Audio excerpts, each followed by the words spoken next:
Welcome to special interview. నేను రమా మండవ. ఈరోజు మన ఇంటర్వ్యూలో మందలపు రవికుమార్ గారు ఉన్నారు. ఆయన ఎన్ఆర్ఐఏ కాదు, అటు జోన్ 2 కోఆర్డినేటర్ కూడా టీడీపీ తరఫున ఒక సీనియర్ లీడర్గా టీడీపీలో ఎస్టాబ్లిష్ అవుతూ వచ్చారు. మొన్నటి ఎలక్షన్స్లో ఆయన పెర్ఫార్మెన్సే కావచ్చు, అదేవిధంగా పార్టీ ఆయన మీద పెట్టిన నమ్మకాన్ని నిజం చేస్తూ 35 సీట్లు సాధించారు ఆయన 5 ఎంపీలతో పాటు మొన్నటి ఎన్నికల్లో. సో అలాంటి రవి మందలపు గారు మన ముందున్నారు ఈ రోజున. ప్రత్యేకించి ఈ రోజున 8 నెలల కూటమి పాలన ఎలా ఉంది, చంద్రబాబు నాయుడు లోకేష్ తమ టార్గెట్స్ని ఎంతవరకు కూడా రీచ్ అయ్యే ప్రయత్నం చేస్తున్నారు, అసలు టీడీపీ క్యాడర్ ఏమనుకుంటా ఉంది, ఇక కూటమి ప్రభుత్వం ఎలాంటి లక్ష్యాన్ని నిర్దేశించుకుంది, రవి గారి విషయంలో నిజంగా చంద్రబాబు నాయుడు కానీ లోకేష్ కానీ ఎలాంటి ఆలోచన చేస్తున్నారు, ఆయనతోనే మనం మాట్లాడదాం. ఆయన అడిగి మనం తెలుసుకునే ప్రయత్నం చేద్దాం. నమస్తే రవి గారు. నమస్కారం అండి. సో మామూలుగా అయితే కోఆర్డినేటర్స్ అందరికన్నా మీది సక్సెసే. ఏది జోనల్ కోఆర్డినేటర్ 5 సక్సెస్ అయినండి, ఆల్మోస్ట్ సక్సెసే. ఈ ప్రయోగం అనేది చాలా కొన్ని విమర్శలు కూడా దారితీసింది స్టార్టింగ్లో, గతంలో ఎప్పుడూ లేదు కూడా పార్టీలో. సో వాట్ అబౌట్ దట్, దాని గురించి ఎలాంటి చర్చ జరిగింది ఎన్నికల టైంలో?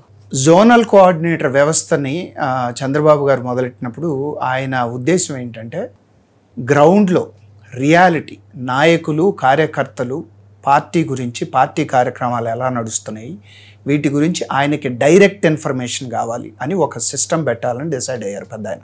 డిసైడ్ అయినప్పుడు జోనల్ సిస్టమ్ తీసుకొచ్చారు తెలుగుదేశం పార్టీలో. పెట్టినప్పుడు 5 జోన్లుగా డివైడ్ చేశారు. Zone 1, zone 2, zone 3, zone 4, zone 5.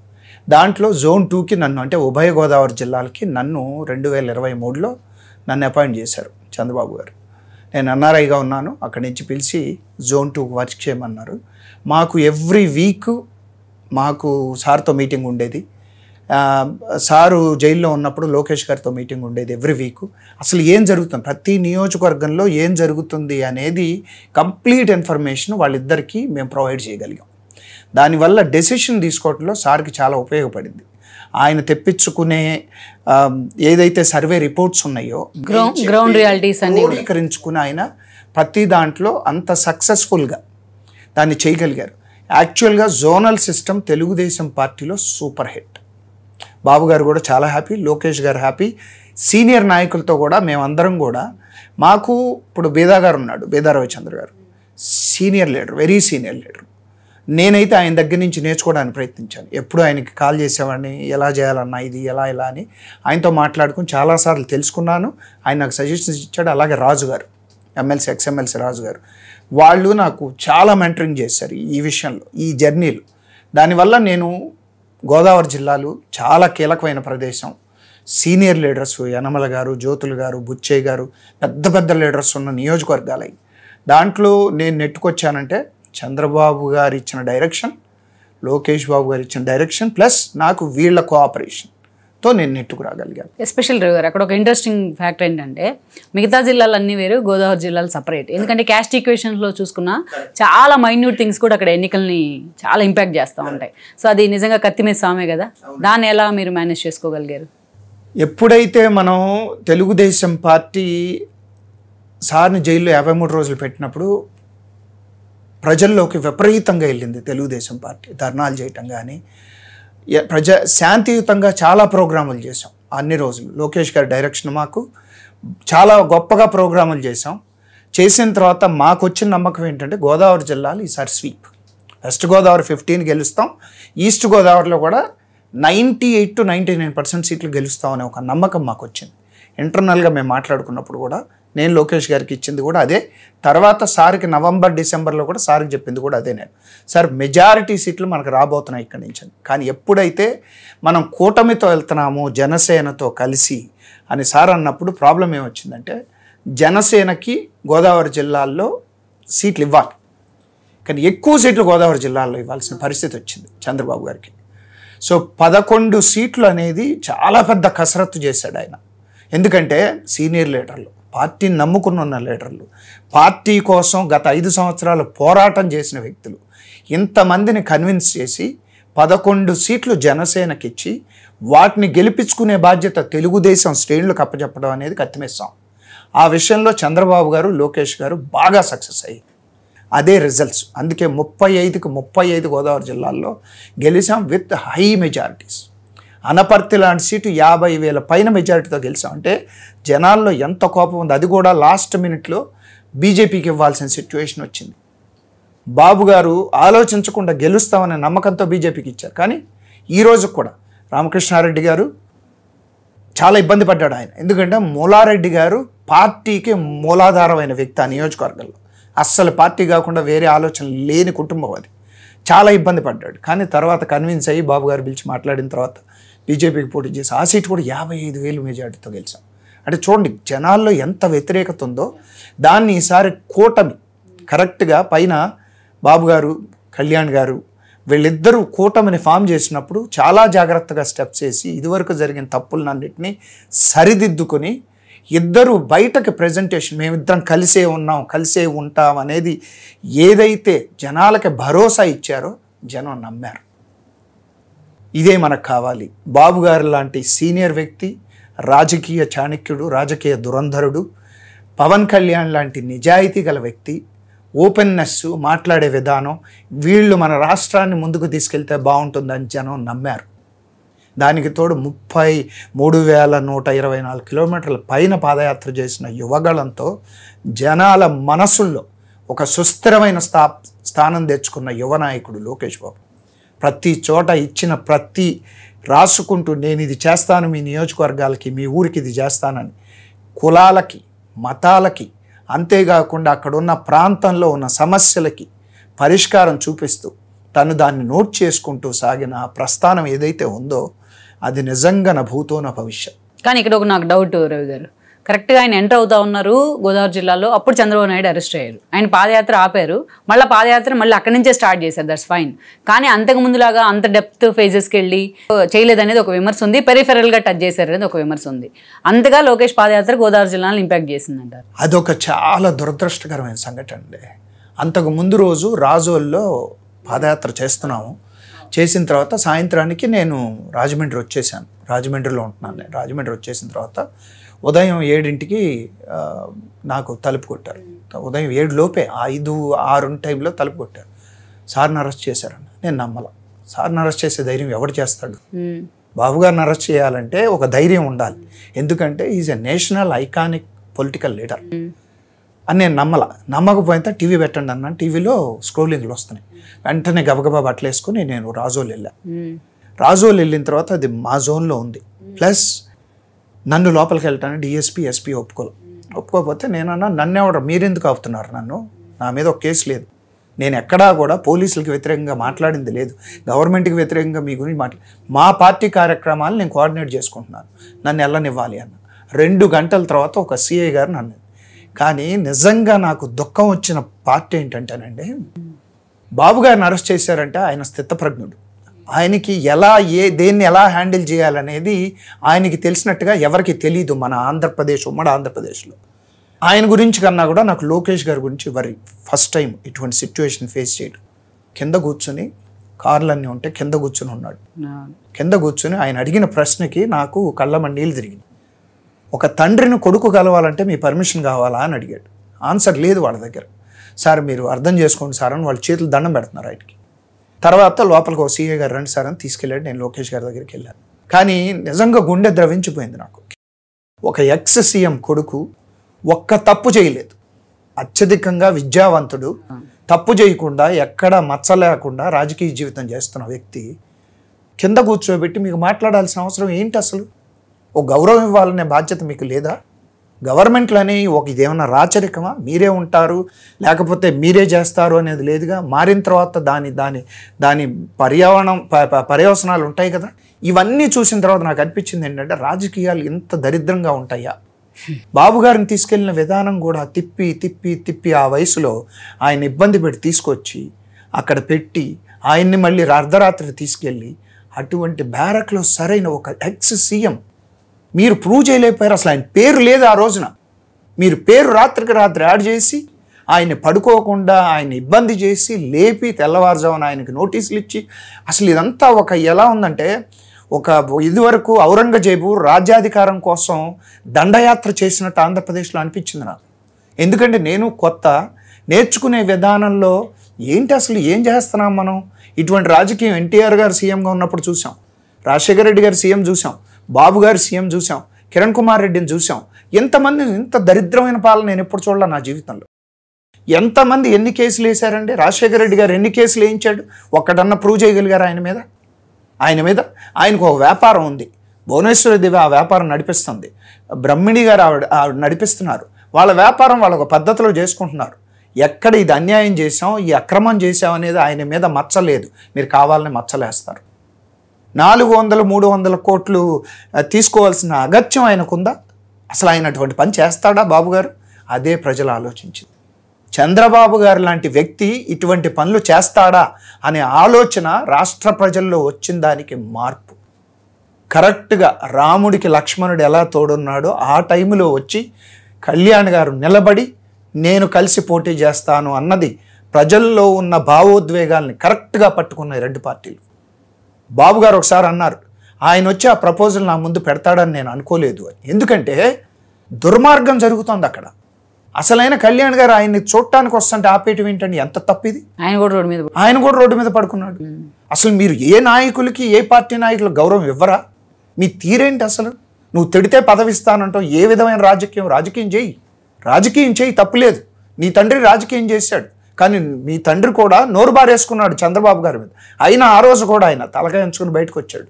రాజకీయాల్లో మన నాలుక మన అదుపులో ఉండాలి, మన మాట తీరు మనకి గౌరవం తేవాలి. అటువంటి సిట్యుయేషన్ లేకుండా ఎంత దుర్మార్గంగా ప్రవర్తించాడంటే గత 5 సంవత్సరాల్లో ఒక కులాన్ని టార్గెట్ చేసుకున్నాడు. ఆ కులం వాళ్ళతో బూతులు తిట్టించాడు. ఆడ మొగ తేడా లేదు. అమరావతి అనే ఒక విభిన్నమైన నగరాన్ని నిర్మిద్దాం, తెలుగు ప్రజలకు ఒక కానుగ్గా ఇద్దామని ఆయన ఒక మహోన్నతమైన లక్ష్యం పెట్టుకుంటే ఆ లక్ష్యాన్ని నీరు గారిస్తూ ఆడవాళ్ళని జుట్టు పట్టుకుని లాగి కొట్టించావు. ఇంకా ఆ కేసులు పెండింగ్లో ఉన్నాయి. ఎవరిని వదిలేది లేదని లోకేష్ చెప్పడానికి కారణం ఇదే. ఆడవాళ్ళని నడిపించావు, దళితుల్ని చంపేశావు, బీసీల పిల్లల్ని తగలబెట్టిచ్చేసావు. అసలు నువ్వు చేసిన పాలన ఏంటి? నువ్వు చెప్పింది ఏంటి? 30 సంవత్సరాలు పాలిస్తాను మా నాన్నకన్నా గొప్పగా అంటే ప్రజలు నమ్మారు నిన్ను. నువ్వు చేసింది ఏంటి అసలు? ఏం చేసావు చెప్పు. అచ్చోసిన ఆంబోతుల్లాగా ఒక నాలెడ్జ్ లేని పర్సన్స్ని జలవనరుల శాఖకి నీ 5 సంవత్సరాలు 2 పెట్టావు. ఒక్క సబ్జెక్టు మీద కరెక్ట్గా మాట్లాడమనండి వాళ్ళని. దబరాగిన్ని దొల్లిపోయింది అన్నాడు. అది పరిస్థితి వాళ్ళది. అటువంటి పరిస్థితి వాళ్ళది. ఏ సబ్జెక్టు మీద నాలెడ్జ్ ఉండదు. ఒకడు తొడగొట్టి చెప్తాడు పోలవరం కంప్లీట్. అసలు పోలవరం ఎంత అవుద్దో మీకు తెలుసా? పోలవరం ఏమేమి కట్టాలో మీకు తెలుసా? అసెంబ్లీ సాక్షిగా మీరు మొత్తం అసెంబ్లీలో ఎమ్మెల్యేలను అందరినీ చేస్తే ఒక పోరాట యోధుల్లాగా బాబు గారు ఒక్కడే నిలబడి ఫైట్ చేశాడు వాళ్ళతో. భార్యని అవమానం చేసిన రోజున ఆయన కూడా తట్టుకోలేకపోయాడు. రాజకీయంగా ఆయన దురంధరుడే, కానీ ఆయన కూడా మనిషే. ఆయనలో ఉన్న ఎమోషన్స్ కంట్రోల్ అవ్వలేదు. ఎందుకంటే ఆవిడెప్పుడూ రాజకీయాల్లోకి రాలి. ఎన్టీ రామారావు గారి కూతురుగా ఆవిడకి అధికారం ఉంది, కానీ ఏ రోజు రాల. బాబు గారి భార్యగా కూడా ఆవిడకి అధికారం ఉంది, కానీ రాల. ఆవిడెప్పుడు కూడా వ్యాపారం, ఫ్యామిలీ వరకే చూసుకున్నారు. అటువంటి వ్యక్తిని మీరు రాగాల్సిన అవసరం ఏంటి అసలు? అది కూడా నీకు జన్మనిచ్చి తెలుగుదేశం పార్టీ నిన్ను ఎమ్మెల్యే ఏం చేసిన వ్యక్తితో మీరు మాట్లాడిచ్చారంటే అసలు మీరు మనుషులా, మృగాల? మీ తీరుకు అసలు ఒక పద్ధతి లేదా, ఒక కొలమానం లేదా? మీరు చేసిన అరాచకాలకు ఒక అంతు లేదా? తీస్తే రేపు 5 సంవత్సరాలు కాదు 10 సంవత్సరాలు సరిపోయట్లేదు. మీ పాపాలు తవ్వే కొద్దీ బయటపడుతున్నాయి. ఏ డిపార్ట్మెంట్లో కూడా ఉన్న పోలీస్ ఫోర్సు, ఉన్న ఇంటెలిజెన్స్ ఫోర్స్ కూడా సరిపోయేటట్లేదు. మీ పాపాలు ప్రతి డిపార్ట్మెంట్ని నాశనం చేశారు. ఒక విద్యాశాఖ ఎంత అరాచకం చేశాడంటే 4300 కోట్లు బకాయిలు పెడతావా? పిల్లల చదువులు ఏమైపోవాలి? వాళ్ళకి బెల్టులు ఇస్తే దాని మీద జగనన్న కానుకాని పెడతావా? ఈ దేశంలో ఉత్కృష్టమైన మహోన్నతమైన లీడర్లు పుట్టారు. ఎక్కడి నుంచి? యూనివర్సిటీల నుంచి, విశ్వవిద్యాలయాల్లోంచి గొప్ప లీడర్స్ని పుట్టించిన దేశం ఇది. అటువంటిది నువ్వు రాజకీయాలు చూపిస్తున్నావు స్కూల్లోకి తీసుకెళ్ళి. ఐబీ అన్నావు. ఐబీ అనేది ఒక కరికులం. దానికి నువ్వు ట్రైనింగ్ ఇచ్చావా టీచర్స్కి? సిబిఎస్ఈకి ట్రైనింగ్ ఇచ్చావా? నీ ఇష్టం వచ్చినట్టు ఒకటి పెట్టేసి ఇది పెట్టేయండి అని తెలుగు మీడియం తీసేస్తావా? ఎంత తప్పు! మాతృభాష మీద మమకారంతో బతికే తమిళియన్స్ ఇదే పని నువ్వు తమిళనాడులో చేస్తే నిన్ను ఏం చేయాలో చేసేవారు. అమిత్ షా ఒక స్టేట్మెంట్ ఇచ్చినందుకే అల్లకల్లో. అటువంటి పరిస్థితుల్లో తెలుగు వాళ్ళు ఎంతో సంయమనంగా ఉన్నాం మేము అందరం కూడా. సార్ని అరెస్ట్ చేసిన రోజున ఉద్వేగం ఉవ్వెత్తున లేచింది ఎక్కడ చూసినా. నేను రాజోలు వెళ్ళేటప్పుడు ఎన్ని చోట్ల నా కారు ఆపానో నాకు తెలుసు, ప్రతి గ్రామంలో. అటువంటి సిచ్యువేషన్ ఉన్నప్పుడు బాబు గారి దగ్గర నుంచి వచ్చింది. లోకేష్ గారు సాయంత్రం పూట మీటింగ్ పెట్టి లోపల లీడర్స్ అందరితో మాతో కూర్చున్నప్పుడు సార్ ఒక మాట చెప్పమన్నారు, మీకు ఇది రాష్ట్రం అంతా తెలవాలి. ఏంటంటే కార్యకర్తలు సంయమనం పాటించండి, మనం తప్పు చేయలేదు, మనం బయటకు వస్తాం, మనకి ఏ ప్రాబ్లం లేదు, కానీ ప్రజల్ని ఇబ్బంది చేయమాకండి, ఏది చేసినా శాంతియుతంగా ఎంతమంది నాయకులు చెప్తారంటే చెప్పండి. అది ఆయన స్థితప్రజ్ఞ, అది ఆయన ఆలోచన చేసే విధానం. తెలుగుదేశం పార్టీ కార్యకర్తలుగా మా గర్వం మా పార్టీ, మా నాయకుడు. ఎందుకంటే మాకు డిసిప్లిన్ నేర్పుతాడు ఆయన, ఇది ఇలా ఉండాలి అని. వాళ్ళు చేసిన తప్పు మనం చేస్తే వాళ్ళకి మనకి తేడా ఏంటి? అచ్చెన్నాయుడు గారిని అర్ధరాత్రి గోడల దాకా తీసుకెళ్లాల్సిన అవసరం ఏంటండి? ఎందుకు చేశారు ఆ పని? మీరు అచ్చెన్నాయుడే కాదు కదా, కొల్లు రవీంద్ర గారిని అదే, పట్టాభిని అదే చేశారు, ధూళిపాల నరేంద్ర గారిని అదే. అసలు మీరు మా లీడర్లు ఎవరిని వదిలేరు చెప్పండి? మీరు ఒక బీసీ లీడర్ని వదలలేదు, ఒక ఎస్సీ లీడర్ని వదలలేదు. అసలు మా లీడర్లు ఏంటి? కామన్ పీపుల్ నుండి ఒకటి ఎంత ధైర్యంగా ఒక దళితుడిని చంపి డోర్ డెలివరీ చేశాడు. వాడిని నీ పక్కన వేసుకొని తిరిగావు నువ్వు సిద్ధమనే సభల్లో. ఎటువంటి సందేశం నువ్వు ప్రజలకు ఇద్దాం అనుకుంటున్నావు? రాష్ట్ర ప్రజలకి నాయకుడు అనేవాడు జనంలోంచి పుట్టి జనం బాధలు తెలిసి వాళ్ళ కోసం పనిచేసేవాడు నాయకుడు. అది తెలుసుకోవడం కోసమే 3000 కిలోమీటర్ల పాదయాత్ర చేశాడు లోకేష్ బాబు. ఎంత డిఫరెన్స్ ఉందో చూడండి. పరిణితి చెందిన రాజకీయ నాయకుడు ఈరోజు ఆయన. నువ్వు చేసావు రాజకీయం, నువ్వేం నేర్చుకున్నావు? ఏమి నేర్చుకున్నావు? కక్ష సాధించే విధానం, ఎక్కడెక్కడ ఆస్తులు ఉన్నాయి, ఎక్కడెక్కడ మనం వాటికి చుక్కలు పెట్టచ్చు, ఎక్కడ దొబ్బేయచ్చు, ఇది నువ్వు నేర్చుకుంది నీ పాదయాత్రలు. 2 లీడర్స్ చూడండి, విద్యావంతుడైన ఒక రాజకీయ నాయకుడు నేర్చుకుని ప్రతిదీ రాసుకుని దానికి సొల్యూషన్ ఇవ్వడానికి అహర్నిశలు పనిచేసే ఒక నాయకుడు లోకేష్. నువ్వేం చేసావు చెప్పు? 5 సంవత్సరాలు 7 సంవత్సరాలు సుదీర్ఘంగా చేసావు పాదయాత్ర. నువ్వు ఎన్నో సంవత్సరాలు నువ్వు పాదయాత్ర చేస్తానే ఉన్నావు, జనంలో ఉన్నావు. నీకు ఎమ్మెల్యేగా చేస్తే నువ్వు ప్రతిపక్షంలో ఉండి సభకు రాలా, సభను వాకౌట్ చేస్తున్నాన్ని బయటకు పోయావు, చేసుకున్నావు. సరే, నువ్వు ప్రతిపక్ష హోదా ఇస్తే నువ్వు సభకు రావట్లేదని నీకు పాలకపక్షం హోదా ఇచ్చారు ప్రజలు. నువ్వేమన్నావు సభలో? 23 మందిలో ఇంకొక 5 తీసేస్తే నీకు ప్రధాన ప్రతిపక్ష హోదా ఉండదు చంద్రబాబు అన్నావు, ఏలుబెట్టి చూపించి. ఈరోజు సిగ్గు ఎగ్గు మానం లజ్జ ఉందా నీకు? 11 సీట్లకి నువ్వు ప్రతిపక్ష హోదా ఏ విధంగా అడుగుతావు? నువ్వు మాట్లాడిన మాటకి ఇదే నువ్వు చేసే పని. నీ బాబాయితో చంద్రబాబు నాయుడికి వివేకానంద రెడ్డిని హత్య చేయాల్సిన అగత్యం ఏదన్నా ఉంటుందా? నువ్వు ఎటువంటి నెగిటివ్ ప్రచారం చేసావు? నారాసుర రక్త చరిత్ర అని పెట్టావు నువ్వు. అది ఎక్కడికి చెరిగిపోదు. నీ పత్రిక నిండా, నీ రోత పత్రిక నిండా రాసిన రాతలయ్యి. మీరు ఆ కేసు గురించి అడిగారు కాబట్టి నేను క్వశ్చన్ అడగలరావు గారు. ఆల్మోస్ట్ మీ గవర్నమెంట్ ఫామ్ అయ్యి 8 నెలలు అవుతుంది. ఇప్పటి వరకు అసలు వివేకానంద కేసులో మీరు ఎందుకు ఒక స్టెప్ కూడా మీ ప్రభుత్వం ముందుకు వెళ్ళలేకపోయింది? వివేకానంద రెడ్డి కేసు కోర్టుల్లో ఉందండి. కోర్టుల్లో ఉన్నప్పుడు మన ఇన్వెస్టిగేషన్ జరుగుతూనే ఉంది. ఇది తప్పు బయటకి ఇన్ఫర్మేషన్ తప్పు వస్తుంది. సిఐడి ఇన్వెస్టిగేషన్ జరుగుతూనే ఉంది. కానీ ఇక్కడ జరిగేది ఏంటంటే 5 సాక్షులు చచ్చిపోయారు. గవర్నమెంట్ వచ్చినాక 2 చచ్చిపోయారు. ఇది నిన్న బాబు గారు పరిటాల రవి కేసులో కూడా ఇలాగే జరిగిందని చెప్పేదాకా పోలీసులే రియలైజ్ అవ్వలేదు నిజంగా. అంటే అటువంటి బ్రూటాలిటీ ఈ రోజు కూడా ఆ పార్టీలో ఉంది. అంటే ఇది మీ ప్రభుత్వం చేతగాంతనమా? మా ప్రభుత్వం చేతగాంతన. నేను అదే చెప్పేదండి, మా దాంట్లో విషయం స్లోగా ఉండొచ్చు కానీ ప్రతివాడు శిక్షిస్తాం. అదే లోకేష్ గారిని బాబు గారు కానీ చెప్పేది అదే. మేము వెంటనే వెళ్ళి వివేకానంద రెడ్డిని హత్య చేశాడని A1 A2 A3 తీసుకొచ్చి లోపల వేయం. మేము దాని ప్రకారం చట్ట ప్రకారం జరిగిన తర్వాత అరెస్టులు. ఇప్పుడు వంశీ అనే అతను తెలుగుదేశం పార్టీ నీకు అన్నం పెట్టిన పార్టీ, నీకు రాజకీయ భిక్ష పెట్టిన పార్టీ, దాంట్లో కార్యకర్తలను కొట్టి నువ్వు పార్టీ ఆఫీస్ తగలబెట్టావు. నీ జన్మ ఎటువంటి జన్మ అనుకోవాలి? నీది నికృష్టమైన భాష వాడావు ఒక లేడీ మీద. నీ భార్య వచ్చి ఏమడుగుతుంది ఈ రోజున? మా ఆయన ఏం చేయలేదా?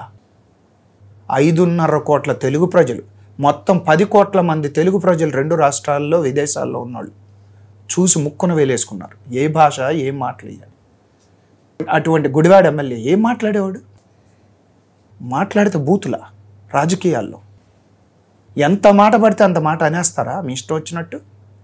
మాకు లేవు ఆ నోర్లు. అలాంటి వంశీని అరెస్ట్ చేయడానికి మీకు 8 నెలలు పట్టిందా?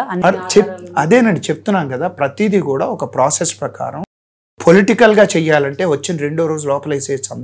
అందరినీ వేసేయచ్చు. అసలు బాబు గారి పాలసీ అది కాదు. మీకు అదే చెప్తున్నాను.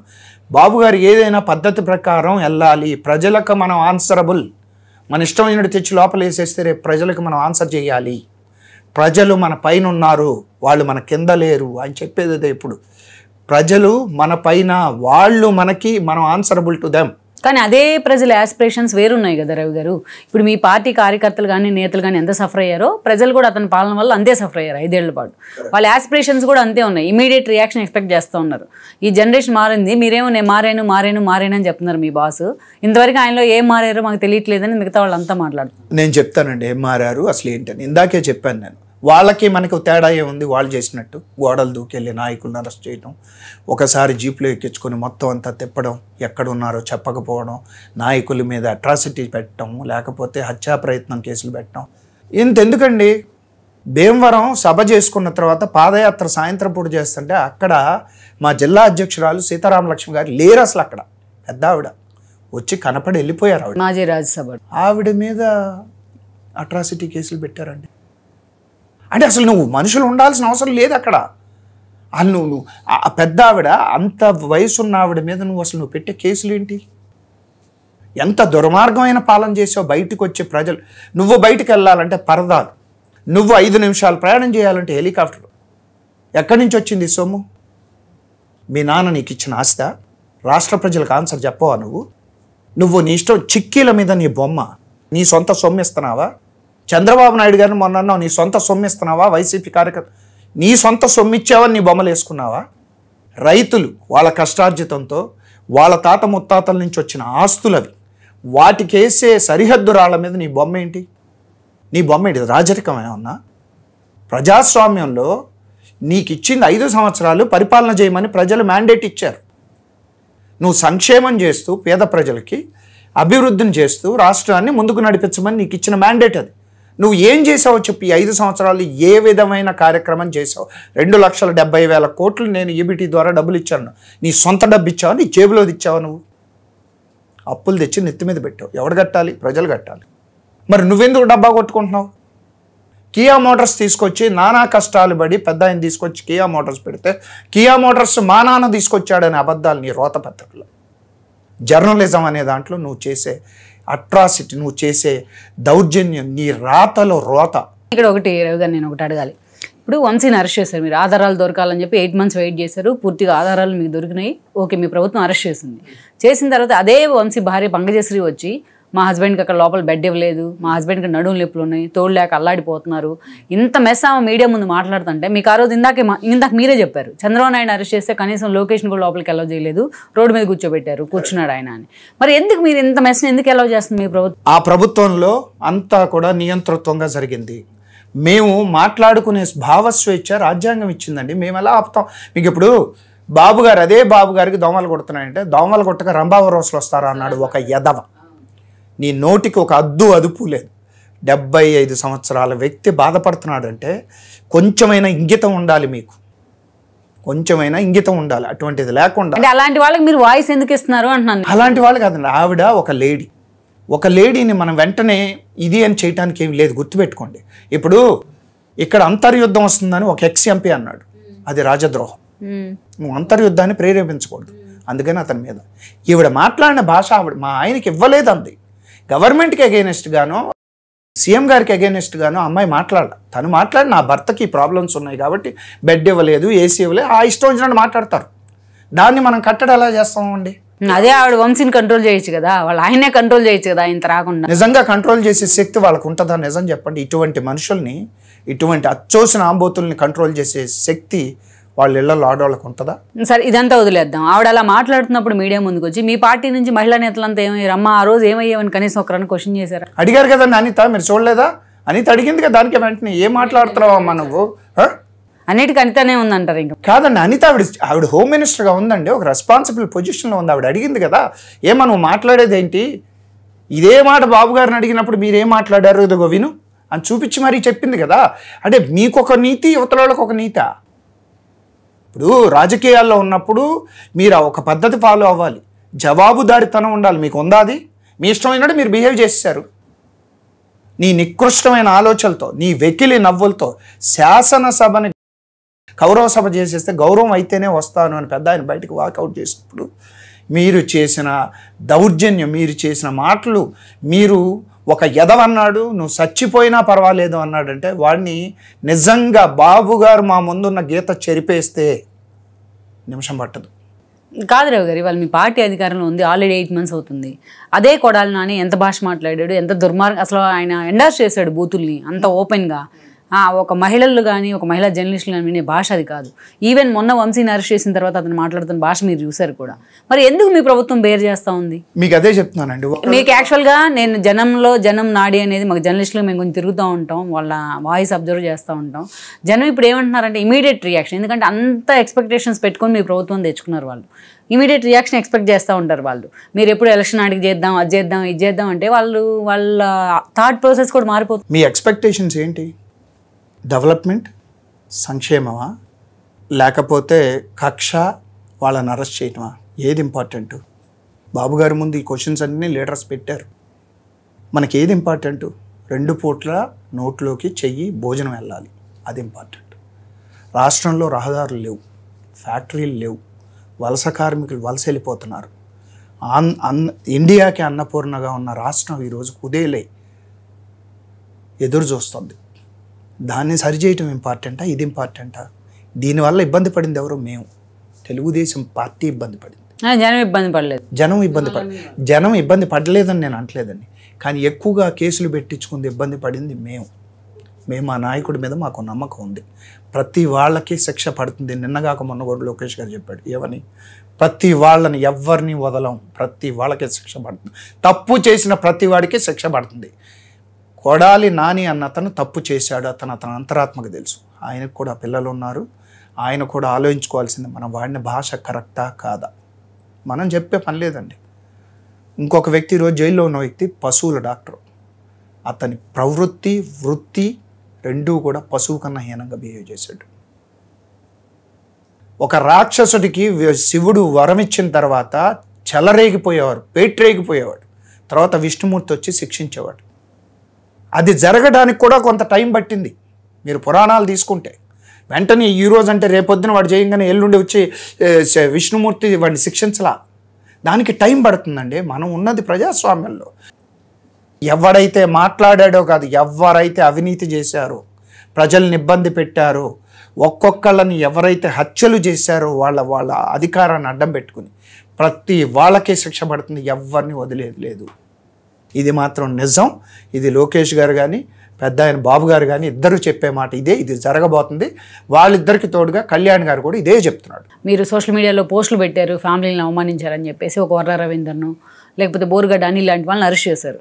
వాళ్ళకి ఆ జైల్లోనూ ఆ పోలీస్ స్టేషన్లో ఆ ట్రీట్మెంట్ ఏంటండి? బెడ్లేసి పరుపులేసి. అది చూసే ఆ విజువల్ చూస్తున్న మీ క్యాడర్కి కానీ మీ పార్టీని అవమానించే కామన్ మ్యాన్కి కానీ మీరు ఇచ్చే మెసేజ్ ఏంటి? మీ ప్రభుత్వం ఇచ్చే మెసేజ్? ఇప్పుడు ఒక 5 సంవత్సరాలు ఒక సిస్టమ్కి అలవాటు పడిపోయిందండి.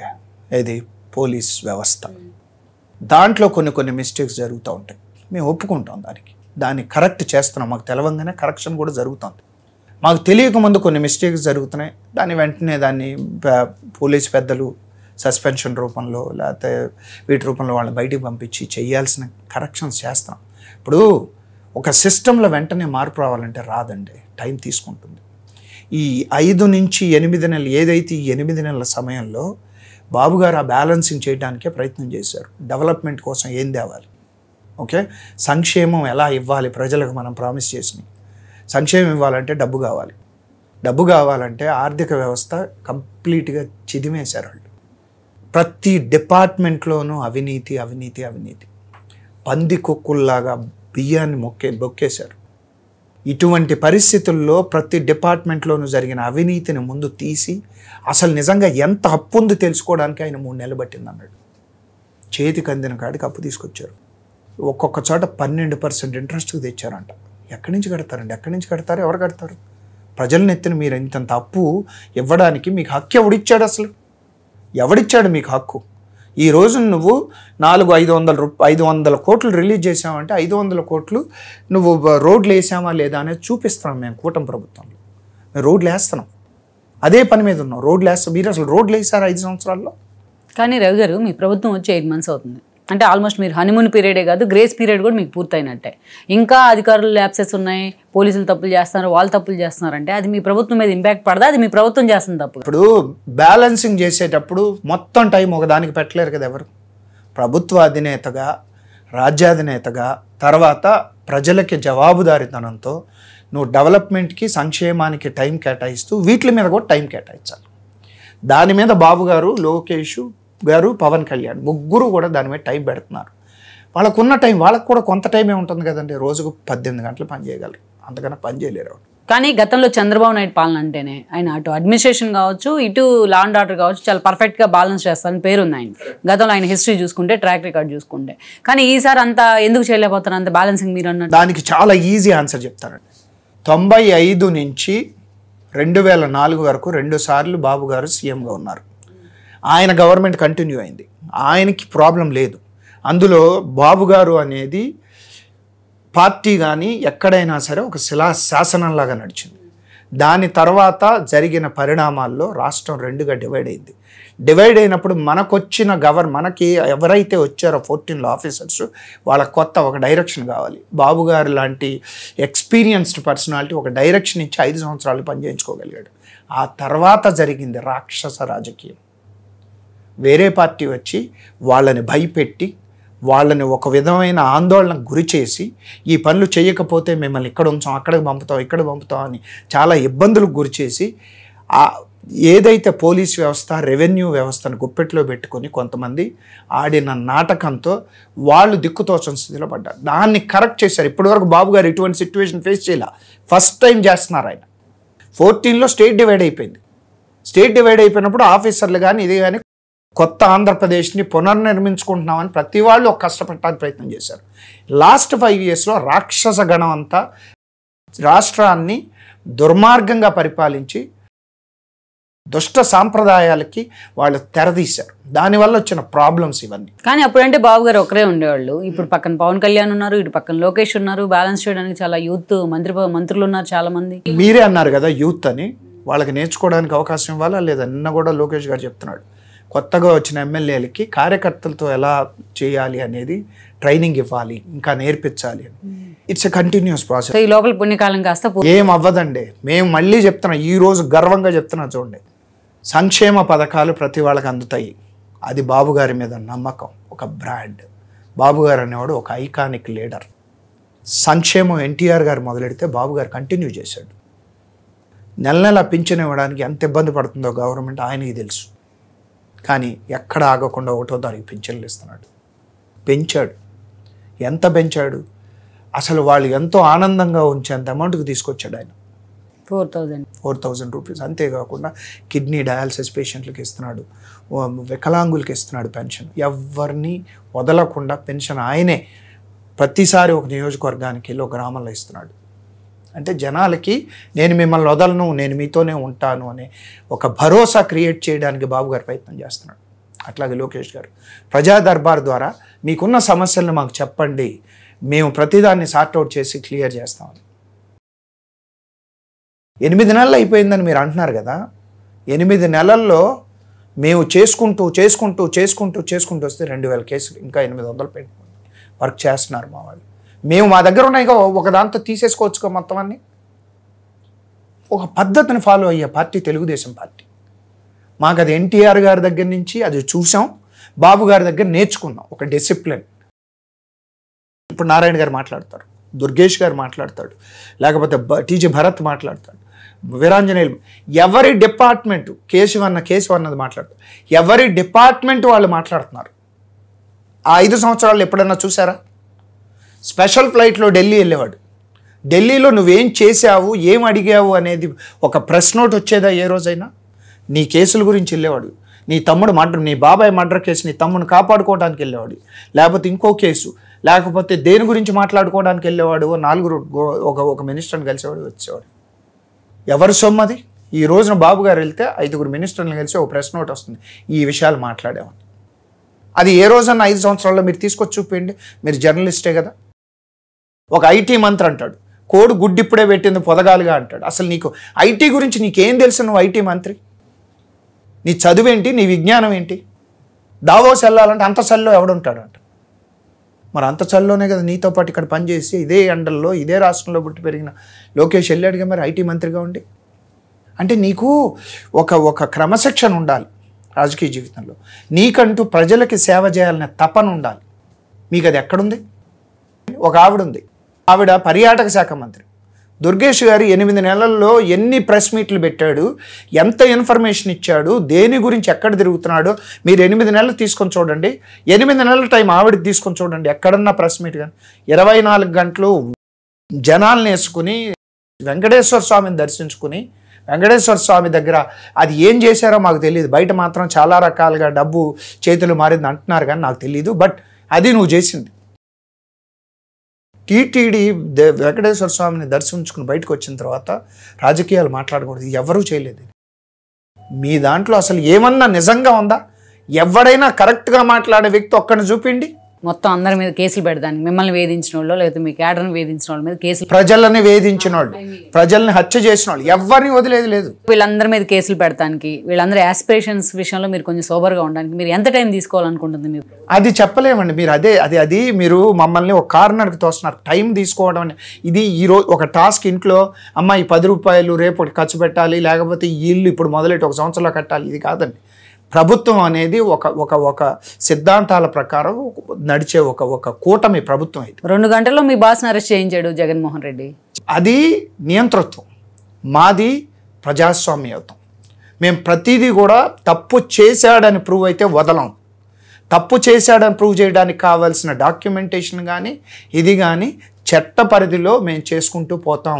కొంత టైం పడుతుంది, మా కార్యకర్తలు కొంత ఇబ్బంది కలుగుతున్నమాట వాస్తవమే. కానీ బాబు గారిని లోకేష్ని ఇద్దరిని నమ్మండి, ఇది జరుగుతుంది. అట్లాగే కళ్యాణ్ గారిని నమ్మండి. మీరు ఇందాక అన్నారు నాతో వంశీని అరెస్ట్ చేయడానికి 8 నెలలు పట్టింది. 8 నెలలు పట్టడానికి కారణం ఏంటి? అతని మీద పెట్టిన కేసు ఏంటి? సత్యవర్ధన్ అనే అతన్ని కిడ్నాప్ చేసి తప్పు సాక్ష్యం చెప్పించారనేదే కదా చెప్పింది. అది కేసు కదా. ఒక కేసు ఫామ్ అయిన తర్వాత దాని కింద ఉన్న పూర్వాపరాలు కానీ అంతకు ముందున్నాయి కానీ తీస్తుంది పోలీస్ డిపార్ట్మెంట్. పోసాని అరెస్ట్ చేసిన తర్వాత 14 కేసులు అన్నారు. ఈరోజు ఇంకా ఎక్కువ కేసులు అవుతుంది. పక్కన బెయిల్ వస్తూ ఉంది. బెయిల్ ఒక కేసులో వస్తాయండి, రాకుండా ఉండవు. ఇంకా 13 కేసులు ఉన్నాయి ఇక బెయిల్స్. పెద్దిరెడ్డి రామచంద్రారెడ్డి ఉన్నాడు. అటవీ భూమిని ఆయన అటవీ శాఖ మంత్రి. అటవీ భూమిని కలుపుకొని చేసుకున్నాడు అన్న దానికి ఎంక్వైరీ చేయాలిగా. పేపర్ రాసిన దాన్ని అరెస్ట్ చేస్తామా? చేయలేంగా. ఎంక్వైరీ చెయ్యాలిగా. ఈరోజే నేను చూసాను మిథున్ రెడ్డి 3,113 కోట్లు దీంట్లో చేశాడు లిక్కర్ మాఫీ. దాని మీద ఎంక్వైరీ జరగాలిగా. చంద్రయ్య కేసు ఉందండి, మా సొంత కార్యకర్త. అంటే ఎటువంటి కార్యకర్తల బలం ఉన్న పార్టీ చూసుకోండి. కంఠానికి కత్తి పెట్టి కోసేస్తామన్నా జై తెలుగుదేశం అన్న వ్యక్తి, అదే ఈ పార్టీ గొప్ప. ఈ పార్టీలో ఉన్న లక్షణం అదే. మాకు విశిష్ట వ్యక్తిత్వం ఉన్న నాయకుడు మా పార్టీ అధినేత. అలాగే మా యువ నాయకుడు మా పార్టీని నడిపించగల సత్తా ప్రూవ్ చేసుకున్న వ్యక్తి. ఎంత ట్రోల్ చేశారు మీరు? చదువుకున్న వ్యక్తి. అసలు మీ జన్మకి స్టాన్ఫోర్డ్ అనేది పూర్తిగా కరెక్ట్గా పలకగలిగే శక్తి ఉన్న వ్యక్తులేనా మీరు? కానీ నేనేమంటానంటే మీ ప్రభుత్వం ఇప్పటికీ జగన్మోహన్ రెడ్డిని చూసి భయపడుతున్నాను. మేము భయపడమండి, గుర్తుపెట్టుకోండి.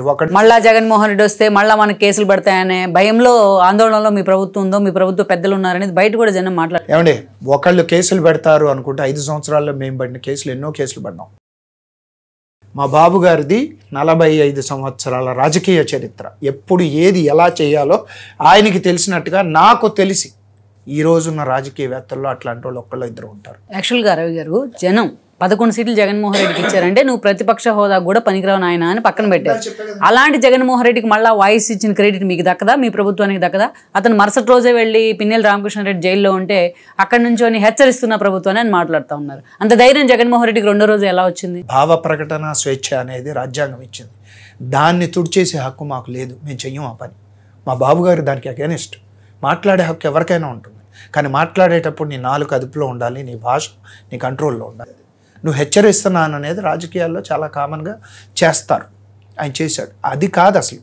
వంశీని అరెస్ట్ చేసినాక అందంగా ఉన్నావు కాబట్టి నేను లోపల పెట్టాడంటే నువ్వు ఎటువంటి రాజకీయ నాయకుడివి? 5 సంవత్సరాలు ప్రతిపక్షంలో ఉన్నావు, 5 సంవత్సరాలు పాలకపక్షంలో ఉన్నావు. నువ్వు మాట్లాడే భాష ఏంటి? నువ్వు మాట్లాడే తీరేంటి? అసలు 6 నెలలు ఆగటం అనేది రాజకీయ సంప్రదాయం ఏ గవర్నమెంట్కైనా. మేము మీకు ఇవ్వలేదు ఆ టైము. 19లో వచ్చిన తర్వాత 7-8 నెలల నుంచి మేము మా ప్రజా పోరాటాలు మొదలెట్టాం. నువ్వేమన్నావు? ఫస్ట్ మీటింగ్ 10వ రోజో 12వ రోజో తాడేపల్లిలో పెట్టుకుని మనమే రాబోతున్నాం, ఈవీఎం మోసం. నువ్వు రాబోతున్నావు నీకు ఎట్లా తెలుసు? 40%. నువ్వు మాట్లాడేదానికి నీ చదువు, నీకు సంస్కారం లేకపోవడమే నేను చెప్పేది. చంద్రబాబు గారికి 39.2% ఓట్ షేర్ వచ్చింది, నీ ముందు 23 సీట్లు. 40% రావడం అనేది వెరీ కామన్గా అవతల పార్టీకి వస్తుంది. అది కూడా తెలియని రాజకీయ అపరిపక్వత నీ నీ నీ నీ క్రెడిబిలిటీ. నీకు 40 వచ్చింది అనుకోండి, నీకు వచ్చింది 39.5. మాకు వచ్చినంతే నీకు వచ్చింది. మాకు 23 వచ్చినాయి, నీకు 11 వచ్చినాయి. 94లో కాంగ్రెస్కి ప్రతిపక్ష హోదా లేదు, కానీ పి జనార్దన్ రెడ్డి గారు ఎంత పోరాట పటిమ చూపించాడు. ఇందిరాగాంధీ చచ్చిపోయినప్పుడు, రాజీవ్ గాంధీ ప్రైమ్ మినిస్టర్ అయినప్పుడు తెలుగుదేశం పార్టీ ప్రధాన ప్రతిపక్షం 36 సీట్లతో. ప్రతిపక్షం మనమే, అసలు నేషనల్ పార్టీకి లేదు ఆ రోజున అది. కానీ ఎంత ఉన్నతంగా చేసిన తెలుగుదేశం పార్టీ ఆ రోజున. మీకు ప్రధాన ప్రతిపక్ష హోదా నాకు ఇవ్వట్లేదు అంటున్నావు, నీకు రాజ్యాంగం మీద గౌరవం ఉందా? ఇదేమన్నా చంద్రబాబు నాయుడు గారి రాజ్యాంగమా, అయ్యన్న పాత్రుడు గారి రాజ్యాంగమా? ఏ రాజ్యాంగం అనుమతించిందని జగన్మోహన్ రెడ్డికి ముందే ప్రమాణ స్వీకారం చేయించారు అన్న ఎగ్జామ్షన్ అడగడంతో మీరు ఎందుకు అంత ప్రయారిటీ ఇచ్చింది? కరెక్ట్, దానికే చెప్తున్నా. ఒక ఎక్స్ సీఎంగా ఆయన గౌరవించింది. అయ్యన్న పాత్రుడు గారు డెసిషన్ తీసుకోవడానికి కారణం ఒక ఎక్స్ సీఎంగా గౌరవం ఇవ్వాలి. నార్మల్గా వచ్చే సభ్యుల గేట్లోంచి కాకుండా ఆయన కారును ముందు వరకు ఇవ్వడానికి కారణం ఎక్స్ సీఎం ఆఫ్ ఆంధ్రప్రదేశ్. ఆ గౌరవం ఆయనకుందా? కాదండి, మనుషుల్ని బట్టి వెళ్ళొద్దు అంటున్నా. మనం గవర్నమెంట్ని బట్టి, మనం గవర్నమెంట్ రాజ్యాంగం ఇచ్చిన హక్కుల్ని బట్టి. ఇప్పుడు ఒక మనిషిని గేట్లో కారు లోపల రావడానికి అనుమతించేది స్పీకర్ గారు. స్పీకర్ గారు అది ఆలోచించి ఏమన్నాడంటే ఆయన ఎక్స్ సీఎంగా గౌరవం ఇద్దాం. బాబు గారు కూడా పర్మిషన్ ఇచ్చిన తర్వాత లోపలికి వచ్చారు. ఇచ్చిన తర్వాత ఆయన 3వ ప్లేస్లో ఆయనకి ఎందుకు ఇచ్చారు? Ex CM. ప్రధాన ప్రతిపక్ష హోదాని కాదు. ప్రధాన ప్రతిపక్షం అంటే ఒకటి గుర్తుపెట్టుకోండి, సీఎం గారి తర్వాత చేయాల్సింది ఆయనే. ఆయన 2వ అడుగు చేశాడా? నేను అంటుంది అది కాదు, ఆయనకి అసలు ఆ మ్యాండేట్స్ లేకపోయినా మీరు ఇచ్చారు అంటున్నా. అదేనండి బాబు గారు ఆలోచన తీరది. మాతో కలువు, మాకు సజెషన్స్ ఇవ్వు, అందరం కలిసి డెవలప్ చేద్దాం. ప్రజలు నిన్ను నమ్మితే నిన్ను నమ్ముతారు, నన్ను నమ్మితే నన్ను నమ్ముతారు. మీకు అధికారం జగన్మోహన్ రెడ్డిని కౌన్సిలింగ్ చేసి మార్చడానికి ఇచ్చారా, లేకపోతే జగన్మోహన్ రెడ్డిని మళ్ళీ తిరిగి అతను తీసుకురాకుండా రాష్ట్రాన్ని ఎలా దారిలో పెట్టాలని ఇచ్చారా? మాకు రాష్ట్రాన్ని సరిచేస్తూనే రాజకీయాలను ప్రక్షాళన చేయడానికి ఇచ్చారు. వాళ్ళు ఏదైతే ప్రజలు చూశారో, ఈ 5 సంవత్సరాలు ఏం బాధలు పడ్డారో, ప్రజలకు ఎన్ని బాధలు కలిగినాయో, కులాలని మతాలని విడదీసి ఎక్కడైతే బడుగు వర్గాల్ని ఎంత హింసించారో, ఇదంతా మార్పు రావాలంటే అందరం కలిసి పనిచేయాలి అనేది మా నాయకుడి అభిమతం. ఇంతెందుకండి, పివి నరసింహారావు గారు ప్రైమ్ మినిస్టర్గా ఉన్నప్పుడు, రైట్, గుర్తుందా మీకు? వాజ్పేయి గారు ఆ రోజున యునైటెడ్ నేషన్స్కి మాట్లాడడానికి మరి కాంగ్రెస్ తరపునో లేకపోతే ఒక సీనియర్ ఐఏఎస్ ఆఫీసర్లో పంపాలి. వాజ్పేయి గారిని ఎన్నిక చేసి పంపించారు. ఆయన ఆ రోజున విన్నారా ఎవరన్నా? ఆయన మాట్లాడిన విధానం, దేశం ప్రతిపక్షమా ఇక్కడ కాదు, దేశాన్ని నిలబెట్టాడు ఆయన. కాంపదీస్ మీరు కూడా పంపిస్తారా ఏంటి? ఆయన రాజకీయాల్లో ముందు దేశం, ఇక్కడ మనకు ముందు రాష్ట్రం ప్రజలు ముఖ్యం. మేము గనక కక్షపూరితంగా వ్యవహరించాలంటే ఎవడు ఉంటాడండి? తెలుగుదేశం పార్టీ 1 కోటి పైన మెంబర్షిప్ ఉన్న పార్టీ. చాలా తక్కువ ప్రాంతీయ పార్టీలకు ఉండే అది. అటువంటిది మమ్మల్ని నమ్మి 1 కోటి మంది మా పార్టీలో మెంబర్స్. ఎంతసేపు అండి? బాబు గారు ఒక్క మాట, ఆయన మాట మాకు వేదం. వద్దు, గీత అవతలే ఉండండి అంటే అక్కడే ఉంటాం. అంటే ఇక్కడ మీరు లేట్ చేస్తున్న కొద్దీ మీరు అట్లా ప్రతిదీ ఆధారం కావాలి, అది కావాలి, ఇంకోటి కావాలి, ఆధారాలు దొరుకుతున్నా సరే ఇంకా పకడ్బందీ ఆధారాలు కావాలి అనుకునే కొద్దీ ఇక్కడ ఏం జరుగుతుంది? అపోనెంట్కి వాయిస్ వస్తూ ఉంది. ఏదైతే జనం ఇచ్చిన మ్యాండేట్కి వాల్యూ లేకుండా పోతుంది అనేది కదా ఇవాళ జరుగుతున్న చర్చ. లడ్డు విషయం ఉంది, బాబు గారి దగ్గర రిపోర్ట్ ఉంది, క్లియర్ రిపోర్ట్ ఉంది. బాబు గారు చెప్పారు బయటికి. చెప్పిన తర్వాత వాళ్ళు ఏమన్నారు? బాబు హయాంలో కూడా వెనక్కి వెళ్ళినాయి ఇది అది అన్న. మనం దాని గురించి ఇంకెక్కువ ఎక్కడ బాబు గారు మాట్లాడాలా, మేము పార్టీ కూడా మాట్లాడాలి. ఈరోజు ఎంతమందిని అరెస్ట్ చేశారంటే టైం పట్టిందా లేదా? 5 నెలలు. అంతేగాని అయ్యింది కాబట్టి వెంటనే తీసుకొచ్చి లోపల వేసేయండి అని అన్నారా బాబు గారు? అనలేదు. టైం ఇవ్వాలిగా, మన సిస్టమ్కి టైం ఇవ్వాలిగా. ఆ టైంలో ఈరోజు పకడ్బందీగా కేసు పెట్టారు, తప్పు జరిగిందని ప్రూవ్ చేశారు. మరి ఇంకంతకన్నా ఏం కావాలండి? ప్రతిదీ కూడా కోర్టు ముందుకు మనం వెళ్ళాలంటే ఎవిడెన్స్ ఉండాలి కదండి. మేము పద్ధతి ఫాలో అవుతున్నాం, అతనికి మాకు తేడా అదే, జగన్ లాగా మేము చేయమని చెప్తున్నాం. అదే కదా మరి మేము చెప్పేది. మరి అలా చేసినా కూడా జగన్మోహన్ రెడ్డి, చంద్రబాబు నాయుడుకి ఇప్పటి వరకు క్వాష్ క్లియరెన్స్ రాలేదు. క్వాష్ క్లియరింగ్ అనేది ఎవరి దృష్టిలో ఉంటుంది? న్యాయస్థానాల దగ్గర ఉంది. దానికి మా న్యాయవాదులు పోరాటం చేస్తున్నారు, లేదు తప్పు లేదని. ఫస్ట్ సెక్షన్ బాబు గారి ప్రమేయం దాంట్లో లేదు అని ప్రూవ్ అయింది. క్వాష్ అవుద్ది మీకు. అది ఏదైనా 53 రోజులు ఉన్నాడండి. ఒక ఐకానిక్ లీడర్ ఆయన. 99లో సెంట్రల్ గవర్నమెంట్లో ప్రైమ్ మినిస్టర్ని డిసైడ్ చేసిన వ్యక్తి. అంతేకాకుండా ఈరోజు మళ్ళీ బీజేపీకి వెన్నుదన్నుగా భుజం కాస్తున్న వ్యక్తి. ఎంతసేపు మీరు అన్న క్రాష్ జరగాలంటే ఆయనకి ఆ దారి ఆయన వెళ్ళడు. ఏదైనా పద్ధతి ప్రకారం వెళ్ళాలన్న మనస్తత్వం చంద్రబాబు గారిది. మా లోకేష్ బాబు మీద ఎన్ని కేసులు ఉన్నాయి? టక్క కొట్టేసుకోలేరా? కాదు, పద్ధతి ప్రకారం ఏ ఎవిడెన్స్లు అయితే ప్రొవైడ్ చేయాలో కోర్టుకు ప్రొవైడ్ చేసి దాని ప్రకారం కేసులు కొట్టించుకుంటున్నారు. మేము అలా చేయమండి. మేము మీకు మళ్ళీ రిపీటెడ్గా చెప్తున్నాం. వైఎస్ఆర్సీపీ గవర్నమెంటు దాంట్లో ఉన్న రాక్షస గణానికి, తెలుగుదేశం పార్టీ కూటమి ప్రభుత్వంలో ఉన్న దేవగణానికి చాలా తేడా ఉంది. కష్ట నష్టాలు ఓర్చుకోవటం మా లక్షణం.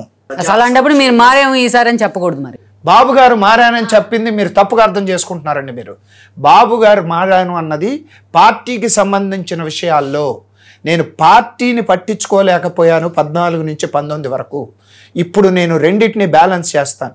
ఈరోజు ఎంత బిజీగా ఉండే సారు వారంలో ఒక రోజు పార్టీ ఆఫీస్కి వెళ్తున్నారు, మాట్లాడుతున్నారు నాయకులతో, కార్యకర్తలను కలుస్తున్నారు, ఏంటి మీ సమస్యను తెలుసుకుంటున్నారు.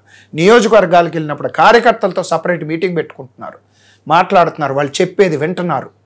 నాయకుల మధ్య ఏమన్నా ఉన్నా, ఏ ఎమ్మెల్యే ఏమి లేకపోయినా అక్కడికక్కడ రిపోర్ట్ తీసి నువ్వు ఇక్కడ తప్పు ఉన్నావు, ఎక్కువ చెయ్యాలి, ఇటువంటివన్నీ చెప్తున్నాడంటే మార్పు కాదా ఇది? మీరు 95 నుంచి 2004 వరకు సీఈఓని చూశారు ఆంధ్రప్రదేశ్, ఉమ్మడి ఆంధ్రప్రదేశ్కి. పరిగెత్తిచ్చాడు జనాలు. ఐఏఎస్లు అంటే పరిగెత్తాలి, పని చేయాలి, నాతో పాటు సమానంగానే పరిగెత్తిచ్చాడు. ఆ రోజున ఆయన వయసు 45, 50, 52. ఈ రోజున ఆయన వయసు 75. అయినా అదే శక్తి సామర్థ్యం, అదే ఎనర్జీ లెవెల్స్ ఆయన. ఎందుకు ఆయనే ప్రభుత్వాన్ని చూసుకుంటా ఆయన లోకేష్ గారిని తీసుకొచ్చి పార్టీని చూసుకోమని చెప్పి, లోకేష్ గారు పార్టీని చూసుకోవడం క్యాబినెట్ లోకి తీసుకోవాల్సిన అవసరం ఏంటనేది కదా చాలా మంది ప్రశ్న. లోకేష్ మొట్టమొదటి వచ్చిన విమర్శ ఏంటంటే దొడ్డిదారిని ఎమ్మెల్సీగా వచ్చి మినిస్టర్ అయ్యాడు అనేది మీ విమర్శ. చాలామంది విమర్శ, నెగిటివ్ విమర్శ చేశారు. ఒకటి మర్చిపోయారు ఆ రోజున కూడా. 2009లో పార్టీకి వచ్చి పార్టీలో పనిచేసి ఒక ఇన్సూరెన్స్ సిస్టమ్ ప్రవేశపెట్టి కార్యకర్తల దృష్టిలో ఒక లీడర్గా పూజ చేసుకుని తెలుగుదేశం పార్టీలో 15లో 16లో ఆయన మినిస్ట్రీ తీసుకున్నాడు, ఎమ్మెల్సీ కదా తీసుకున్న విమర్శలు ఎదుర్కొన్నా లోకేష్ గారు చేసిన పనులు ఏంటి? ఆయన పంచాయతీరాజ్గా మొత్తం ఏ గ్రామంకి వెళ్ళినా మీకు సిమెంట్ రోడ్లు కనపడినాయి అంటే అది ఆయన హయాంలోనే జరిగింది. కరెక్ట్? ఇంత జరిగింది కదా. ఆయన అంత విమర్శలకు వచ్చిన తర్వాత ఆయన డిసైడ్ అయిందంటే పాదయాత్ర చేయాలి, ప్రజల్లోకి, ప్రజల కష్టం నాకు తెలవాలని వెళ్ళాడు. వెళ్ళిన తర్వాత ఆయనకి ప్రజలు, పార్టీ ఒక అవగాహన వచ్చింది, గవర్నమెంట్ ఒక అవగాహన రావాలంటే ఏం చేయాలి? మంత్రిమండలిలో ఉండాలిగా. బయట ఉంటే ఆయన గవర్నమెంట్లో ఏ సిస్టమ్ ఎలా తెలుస్తుంది? అందువల్ల ఆయన మినిస్టర్ అయ్యారు. అంటే అడ్మినిస్ట్రేషన్, ప్రభుత్వంలో లోటుపాట్లు తెలుసుకోవడానికి మంత్రి అయ్యారు, కానీ పార్టీ కార్యకర్తల మనోభావాలు ఏంటి, వాళ్ళకి ఎలా ఉన్నారు, వాళ్ళకి ఏంటి పదవుల విషయంలో వాళ్ళకి ఎలా న్యాయం చేయాలి, ఈ మాత్రం అవసరం లేదా? అవి కూడా చేస్తున్నారు కదండి, అయ్యేగా చేస్తున్నారు. ఫస్ట్ చేసింది అదే కదా. మీ కింద పార్టీ కార్యకర్తలు వాళ్ళ మనోభావాలు, ఎవరు పనిచేశారు, ఎవరు పనిచేయలేదు. జోనల్స్ దగ్గర నుంచి లిస్టులు ఉన్నాయి, ఎమ్మెల్యేల దగ్గర నుంచి లిస్టులు ఉన్నాయి, ఎంపీల దగ్గర నుంచి లిస్టులు ఉన్నాయి, తర్వాత అబ్జర్వర్స్ దగ్గర నుంచి లిస్టులు ఉన్నాయి, జిల్లా ప్రెసిడెంట్ దగ్గర నుంచి లిస్టులు, అందరి లిస్టులు మేమందరం ఒకరికొకరికి సంబంధం లేకుండా పార్టీ మాకు ఇచ్చిన ఆన్లైన్ పోర్టల్లో మేము ఎక్కించి గవర్నమెంట్కి సబ్మిట్ చేస్తాం. రైట్? 5గురం ఇచ్చాం. ఇది కాకుండా బాబు గారి దగ్గర, లోకేష్ గారి దగ్గర ఎవరు పనిచేశారు ఎలక్షన్స్కి లిస్టులు క్రోడీకరించుకొని ఈ 5 లిస్టుల్లో ఎన్ని పేర్లు వచ్చినాయో తీసుకొని దాన్ని బట్టి ఎస్ వీళ్ళకి ఈ పదవులు ఇవ్వాలి. అది జరుగుతున్న హోంవర్క్. ఈరోజు బడుగులు కానీ బలహీన వర్గాలు కానీ ఇది మా పార్టీ అని ధైర్యంగా ఎందుకు చెప్పుకోగలుగుతున్నారు? రామారావు గారు మహానుభావుడు, బీసీలకు రాజ్యాధికారం ఉండాలని తీసుకొచ్చి పెట్టి బీసీలని తీసుకొచ్చి వాళ్ళ జనాభా ఇంత నిష్పత్తిలో ఉంది కాబట్టి వాళ్ళు కూడా రాజ్యాధికారంలో పార్టీ అవ్వాలని చెప్పి తీసుకొచ్చి పెట్టింది. బాబు గారు కంటిన్యూ చేస్తూ బీసీలని, ఎస్సీలని, ఎస్టీలని అందరినీ కలుపుకుంటూ ఉన్నత వర్గాలతో కలిపి ముందుకు తీసుకెళ్తున్నాడు. సామాజిక వర్గ సమీకరణాల విషయంలో నిజంగానే 8 నెలల్లో అన్ని కులాలకు న్యాయం జరిగిందా? పదవులు పందేరం విషయంలో ఏమండి, ఒక కులానికి అన్యాయం జరిగిందా, ఒక కులానికి న్యాయం జరిగిందా అని చెప్పేంత రాజకీయ పరిణితి నాకు ఉందని నేను అనుకోను. బాబు గారు తీసుకునే డెసిషన్స్లో చాలా పరిణితి ఉంటుందని నేను అనుకోగల వ్యక్తిని నేను. ఎందుకంటే ఒక్కొక్కసారి చిన్న మిస్టేక్స్ ఏమైనా జరగవచ్చు, కానీ తెలుగుదేశం పార్టీ అంటే జనం కోసం పాటుపడే పార్టీ అనేది మాత్రం ఇది మేమందరం చెప్పగలుగుతాం. 5 ఏళ్ల పాటు చంద్రబాబు నాయుడు మీద ఉన్న కోపం మొత్తం ఒక క్యాష్ మీద చూపించారు జగన్మోహన్ రెడ్డి. ఓకే, కరోనా అని అంటగట్టాడు ఆ కులానికి కూడా. కరెక్ట్. ఒక నీచంగా ఒక కులం మొత్తం టార్గెట్ అయింది 5 ఏళ్ల పాటు. నిజంగానే ఆ సామాజిక వర్గం ఎప్పుడు హుందాతనంగా ఉండే సామాజిక వర్గం కూడా ఈరోజు అంత రోడ్డు మీదకి వచ్చి ధర్నాలు చేసి ఈరోజు పార్టీని అధికారంలోకి తీసుకో అంత విగరస్గా ఫైట్ చేసి నిజంగానే ఆ సామాజిక వర్గానికి న్యాయం జరిగిందా మీ పార్టీ అధికారంలోకి వచ్చిన తర్వాత? మీరు అన్నది ఒక సామాజిక వర్గం గురించి మీరు అన్నది నిజం. అది జరిగింది. 5 సంవత్సరాల్లో చాలా ఇబ్బందులు పడ్డారు. ఆడామొగ తేడా లేకుండా చాలా దోషణలు భాషను అనుభవించారు. చాలా ఇబ్బంది పడ్డారు. Including Chandrababu's wife. చంద్రబాబు గారిని కూడా అన్నారు, లోకేష్ని అన్నారు, బ్రహ్మిణిని అన్నారు, అందరిని అన్నారు, మమ్మల్ని అన్నారు, మా కుటుంబాలను అన్నారు, అందరిని అన్నారు. ఈ లీడర్ ఆ లీడర్ తేడా లేదు. కులాన్ని దోషం చేశారు, ఎన్నో చేశారు. ఇవన్నీ జనం కూడా నిగ్రహించుకొని చూశారు. ఈ కులం ఏదైతే మీరు మాట్లాడుతున్నారో కొన్ని వందల సంవత్సరాల నుంచి ఎక్కడుంటే అక్కడ రాష్ట్ర ప్రగతికి ఆబ్వియస్లీ ఒక విద్యాలయాలు పెట్టడం కానీ, చదివించడం విషయంలో కానీ, లేకపోతే విశ్వవిద్యాలయాల్లో వాళ్ళ పాత్ర కానీ, డ్యాములు కట్టినప్పుడు వాళ్ళు ఇచ్చిన భూములు కానీ, అందుకని ఇటువంటి డక్కా ముఖ్యలు గత 100 సంవత్సరాల్లో చాలా తిన్నామండి. ఇది కొత్త కాదు. ఈ జనరేషన్లో ఇది కొత్తగా అనిపించవచ్చు. ఈ డక్కా మొక్కీలు అనేది ఈ కులం గత 100 సంవత్సరాల్లో చాలాసార్లు తిన్నాం, చాలాసార్లు ఇబ్బందులు పడ్డాం, చాలాసార్లు నిలదొక్కున్నాం. ఎందుకంటే వీళ్ళకి వ్యవసాయంతో పాటు వ్యాపారం చేయటం వచ్చు, చదువుకి ఎంత ప్రాముఖ్యత ఉందో తెలుసుకున్నారు. ఎక్కడ ఉన్నా సరే, ఏ రంగంలో అయినా ఆ రంగంలో రాణించడానికి ప్రయత్నం చేస్తారు. వీళ్ళందరినీ కలుపుకొని వెళ్ళటానికి ప్రయత్నం చేస్తారు. కానీ వీళ్ళని దూరం చేయడానికి ప్రయత్నం ఏంటంటే, అతను చేసిన ప్రయత్నం ఆర్థిక మూలాలు, తెలుగుదేశం పార్టీ ఆర్థిక మూలాలు దెబ్బకొట్టడానికి ప్రయత్నం చేశాడు. కానీ రెట్టించిన ఉత్సాహంతో వీళ్ళొచ్చి సపోర్ట్ చేశారు. ఎందుకు? ఈ కులాన్నే కాదు, రాష్ట్ర ప్రజల్ని ఇబ్బంది చేశాడు. ఈ కులంలో ఉన్న గొప్పతనం ఏంటంటే, నేను చెప్పేది విద్యాలయాలు, విశ్వవిద్యాలయాలు, డొనేషన్స్ వీటన్నిటిలో ముందుంటారు. ఎందుకండి మొన్న వరదలు వచ్చినాయి, ఎవరిచ్చారండి? మీరు తీసుకుని లెక్క చూడండి. ఆంధ్రప్రదేశ్ గవర్నమెంట్ దగ్గర ఉంటాయిగా. అది బాబు గారు ఉన్నారని కదా, సామాజిక బాధ్యతగా మేము ఫాలో అవుతాం. మీరు జోనల్ ఇన్ఛార్జ్ ఉన్నారు. ఒక బుచ్చయ్య చౌదరి కావచ్చు, ఒక దూలిపాల నరేంద్ర కావచ్చు, ఒక దేవినేని ఉమా కావచ్చు, అదేవిధంగా చూస్తే ఈరోజు ఒక ఏబీ లాంటి వాళ్ళు కావచ్చు. ఇలాంటి వాళ్ళందరికీ కూడా మీ పార్టీని కేవలం వాళ్ళ భుజాల మీద మోసేందుకు, సరే ఏబీ గారిని ఇక్కడ పక్కన పెడదాం, అనేక రకాలుగా టార్గెట్ అయ్యారుగా వాళ్ళు, ఎస్పెషల్లీ ఒక సామాజిక వర్గంగా. మరి అలాంటి వాళ్ళందరినీ పక్కన పెట్టేసి ఇంకెవరినో తీసుకొచ్చేసి మేము తీసుకొస్తాం అంటే ఆ మెసేజ్ వాళ్ళని నమ్ముకున్న క్యాడర్ కూడా వాళ్ళని క్వశ్చన్ చేస్తుందిగా. కరెక్ట్, మీరు అన్నది జెన్యూన్ పాయింట్ అండి. ఇప్పుడు మీరు అన్న 3 పాయింట్ల గురించే మాట్లాడదాం అండి. బుచ్చయ్య చౌదరి గారు సీనియర్ మోస్ట్ తెలుగుదేశం పార్టీ ఆవిర్భావం నుంచి ఉన్న గొప్ప లీడర్. ఆయన ప్రాబ్లమ్స్ ఉన్నాయి, డెఫినెట్గా ప్రాబ్లమ్స్ ఉన్నాయి. గోదావరి జిల్లాలో ఆ సామాజిక వర్గానికి మినిస్ట్రీ ఇవ్వాలన్నా ఇంకోటి ఇవ్వాలన్నా 4 సార్లు ఆలోచించాల్సిన పరిస్థితి. బుచ్చయ్య గారు అంటే ఒక విధమైన గౌరవం, అభిమానం పార్టీకి ఉన్నాయి.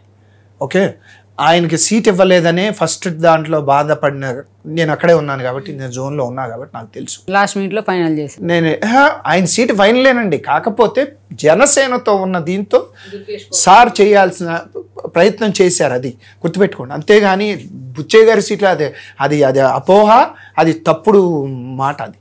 ఓకే, 2 ధూళిపాల ఎన్నో ఇబ్బందులు పడ్డాడు, అరెస్ట్ చేశారు. సీనియర్ మోస్ట్ లీడర్, పార్టీకి వెన్నుదన్నుగా నిలబడిన వ్యక్తి, ఎన్నో డక్కా మొక్కలు తిన్నాడు. కానీ గుంటూరు జిల్లా, మీరు మళ్ళీ చెప్తారు, గుంటూరు జిల్లా ఈ సామాజిక వర్గం ఎక్కువ, చాలా ఎక్కువ మంది ఎమ్మెల్యేలుగా ఉన్నారు. కానీ ఈ సీనియర్ మోస్ట్ జీవి ఆంజనేయులు, మరి ఆయన ఇబ్బందులు పడ్డాడు. ఆయనకి ఇవ్వాలి కదా ఒక అవకాశం అనేది, దృష్టిలో పెద్ద ఆయన ఇచ్చారేమో నాకు తెలియదు. 3 మీరు అన్న దేవినేని ఉమా గారు అసలు మన జలవనరుల శాఖ చేసినప్పుడు అసలు ఎంతో కష్టపడి ఎంతో చేసిన వ్యక్తి ఆయన. కాకపోతే రాజకీయంగా అక్కడున్న పరిస్థితుల ప్రకారం మార్పు చెయ్యాలి అని సార్ అనుకున్నారు. ఎందుకు అనుకున్నారు అంటే ఆయన దగ్గర ఉంటుంది రిపోర్ట్లు, మన దగ్గర ఉండవు. అది నా జోన్ కూడా కాదు, నాకు తెలియదు. కానీ ఉమా గారు అనే ఆయన సారే చెప్పాడు ఒక పని, ఇతను తెలుగుదేశం పార్టీకి అంటే ప్రాణం పెట్టే వ్యక్తి, సుశిక్షితుడైన సైనికుడు ఇతను పసుపు సైనికుడు అని పబ్లిక్గా చెప్పాడు. ఆయనకి జరగాల్సిన టైంలో డెఫినెట్గా ఆయన గౌరవం ఆయనకు వస్తుంది. నేను అడిగిన వాళ్ళందరూ ఒక్కొక్కరు ఒక్కో ఈక్వేషన్ చెప్పారు. ఇక్కడే ఫ్యామిలీకి నిద్రలేసి మీరు చెప్పేది, మీ పార్టీ అధినేతలు చెప్పేది ఫ్యామిలీకి ఒకటే పదం అంటున్నారు. మరి అదే ఎర్రనాయుడు గారు అంటే నాకు చాలా గౌరవం ఉంది, ఆయనతో నాకు చాలా అసోసియేషన్ ఉంది. అలాంటి ఎర్రనాయుడు గారి ఫ్యామిలీకి ఈ రోజున ఒక మంత్రి పదవి, అదేవిధంగా ఒక ఎమ్మెల్యే, ఇద్దరికి ఒకరు ఎంపీ, ఒకరు ఎమ్మెల్యే, ఒకరు కేంద్ర మంత్రి, ఒకరు రాష్ట్ర మంత్రి, అదేవిధంగా చూస్తే మళ్ళీ ఆదిరెడ్డి వాసు గారికి అక్కడ ఎమ్మెల్యే. ఆయన ఇన్ని పదవులు ఒకే ఫ్యామిలీకి ఎలా ఇచ్చారు? మరి అక్కడ జస్టిఫికేషన్ లేదా? Rammohan Naidu exceptionally talented person, obviously ఆయన మాకు రేపొద్దున నిజంగా ఉత్తరాంధ్రలో దిక్సూచి మా రాజకీయాలు.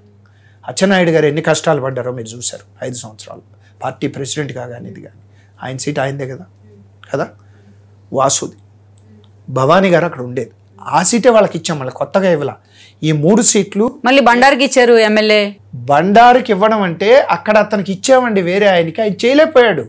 ఇప్పుడు ఆ డిస్కషన్లో నాకు జోన్కి సంబంధం లేకపోయినా ఒక కుర్రాడికి ఇచ్చారండి ఎన్ఆర్ఐకి సారు. అక్కడ ఇచ్చినప్పుడు ఏమైంది, అతను అసలు ముందుకు వెళ్ళలేకపోతున్నాడు. టైం ఇచ్చారు ఆయనకి, 15-20 రోజులు టైం ఇచ్చారు, లేరు. అప్పుడు ఎవరిని పంపాలి? సీనియర్ లీడర్ బండారు గారు సీట్ ఇవ్వలేదు. సార్ పిలిచి చెప్పారు, నువ్వు ఆగు మూర్తి, ఈసారి నీకు లేదని చెప్పారు. ఆయన కూడా క్వైట్ సార్ ఏం చెప్తే అదే అనుకున్నాడు, దూరంగా ఉన్నాడు. కానీ అక్కడ సీటు అతను చేయలేకపోతున్నాడు, అక్కడ వేరే వాళ్ళని పంపాం. ఇప్పుడు రాజు ఉన్నాడు, ఎంఎస్ రాజు కష్టపడ్డాడు కదా పార్టీ కోసం, ఆయనకి సీట్ ఇవ్వలేకపోయాం. కానీ అక్కడ సరిగ్గా చేయలేక మళ్ళీ ఎంఎస్ రాజుకి మళ్ళీ అక్కడ పంపించారు, గెలిచి ఎమ్మెల్యే అయిపోయాడు. కానీ మళ్ళీ ఇక్కడ యనమలను కూడా మనం చెప్పుకోవచ్చు, వాళ్ళ కూతురికి టికెట్, వాళ్ళ అల్లుడికి టికెట్, వాళ్ళ వియ్యంకుడికి టికెట్. మరి ఒకే ఫ్యామిలీలో ఇన్ని టికెట్లు ఇచ్చేటప్పుడు కమ్మ సామాజిక వర్గం వచ్చేటప్పుడు మాత్రం మీరు ఎవరు ఇన్ని టికెట్లు, ఇన్ని పదవులు ఎవరు, వాళ్ళని మాత్రం పక్కన పెడతారు క్యాస్ట్ ఈక్వేషన్లో. యనమల రామకృష్ణ గారు 45 సంవత్సరాలు పార్టీకి సేవ చేసిన వ్యక్తి, అవునా కాదా? ప్రతి విషయంలోనూ బాబు గారికి వెన్నుదన్నుగా ఉన్న వ్యక్తి ఆయన. ఆయన ఆ సీట్ వద్దన్నప్పుడు వాళ్ళ అమ్మాయికి ఇచ్చారు, అది ఆయన సీటే కదా. ఏలూరు పార్లమెంట్కి వచ్చేసరికి అది యాక్చువల్గా మీరన్న సామాజిక వర్గంకి ఇస్తున్న సీట్ అది. కానీ ఇక్కడ రాజకీయ పరంగా ఇతను ఎక్కువ మంది బీసీలకు ఇచ్చాడు ఎంపీలు. మీరు చూసుకోండి, దీని గురించి చాలా డిస్కషన్ జరిగింది. మరి ఇంతమందికి ఇచ్చినప్పుడు బీసీలకు ఇవ్వాలి. మనం గుంటూరు ఇవ్వలేం, నర్సరావుపేట ఇవ్వలేం, వైజాగ్ ఇవ్వలేం, రాజమండ్రి ఇవ్వలేం. ఇంకా మనకు మిగిలింది ఇది ఒకటేగా 5 ఎంపీల్లో. ఒక మినిస్టర్ కొడుకుని తీసుకొచ్చి బీసీని అక్కడ క్యాండిడేట్గా, ఎంపీ క్యాండిడేట్గా డిక్లేర్ చేశాడు వైసీపీ నుంచి. మరి మనం కూడా ఇవ్వాలి కదా బీసీకి. సామాజిక వర్గాలకి జస్టిఫికేషన్ ఉంది, కానీ కమ్మ సామాజిక వర్గానికి పదవుల దగ్గరికి వచ్చేసరికి జస్టిఫికేషన్. మినిస్ట్రీ తీసుకోండి, బాబు గారు ప్రభుత్వ అధినేతగా ఉన్నాడు, ఆయనకు ఒక క్యాస్ట్ ఉంది.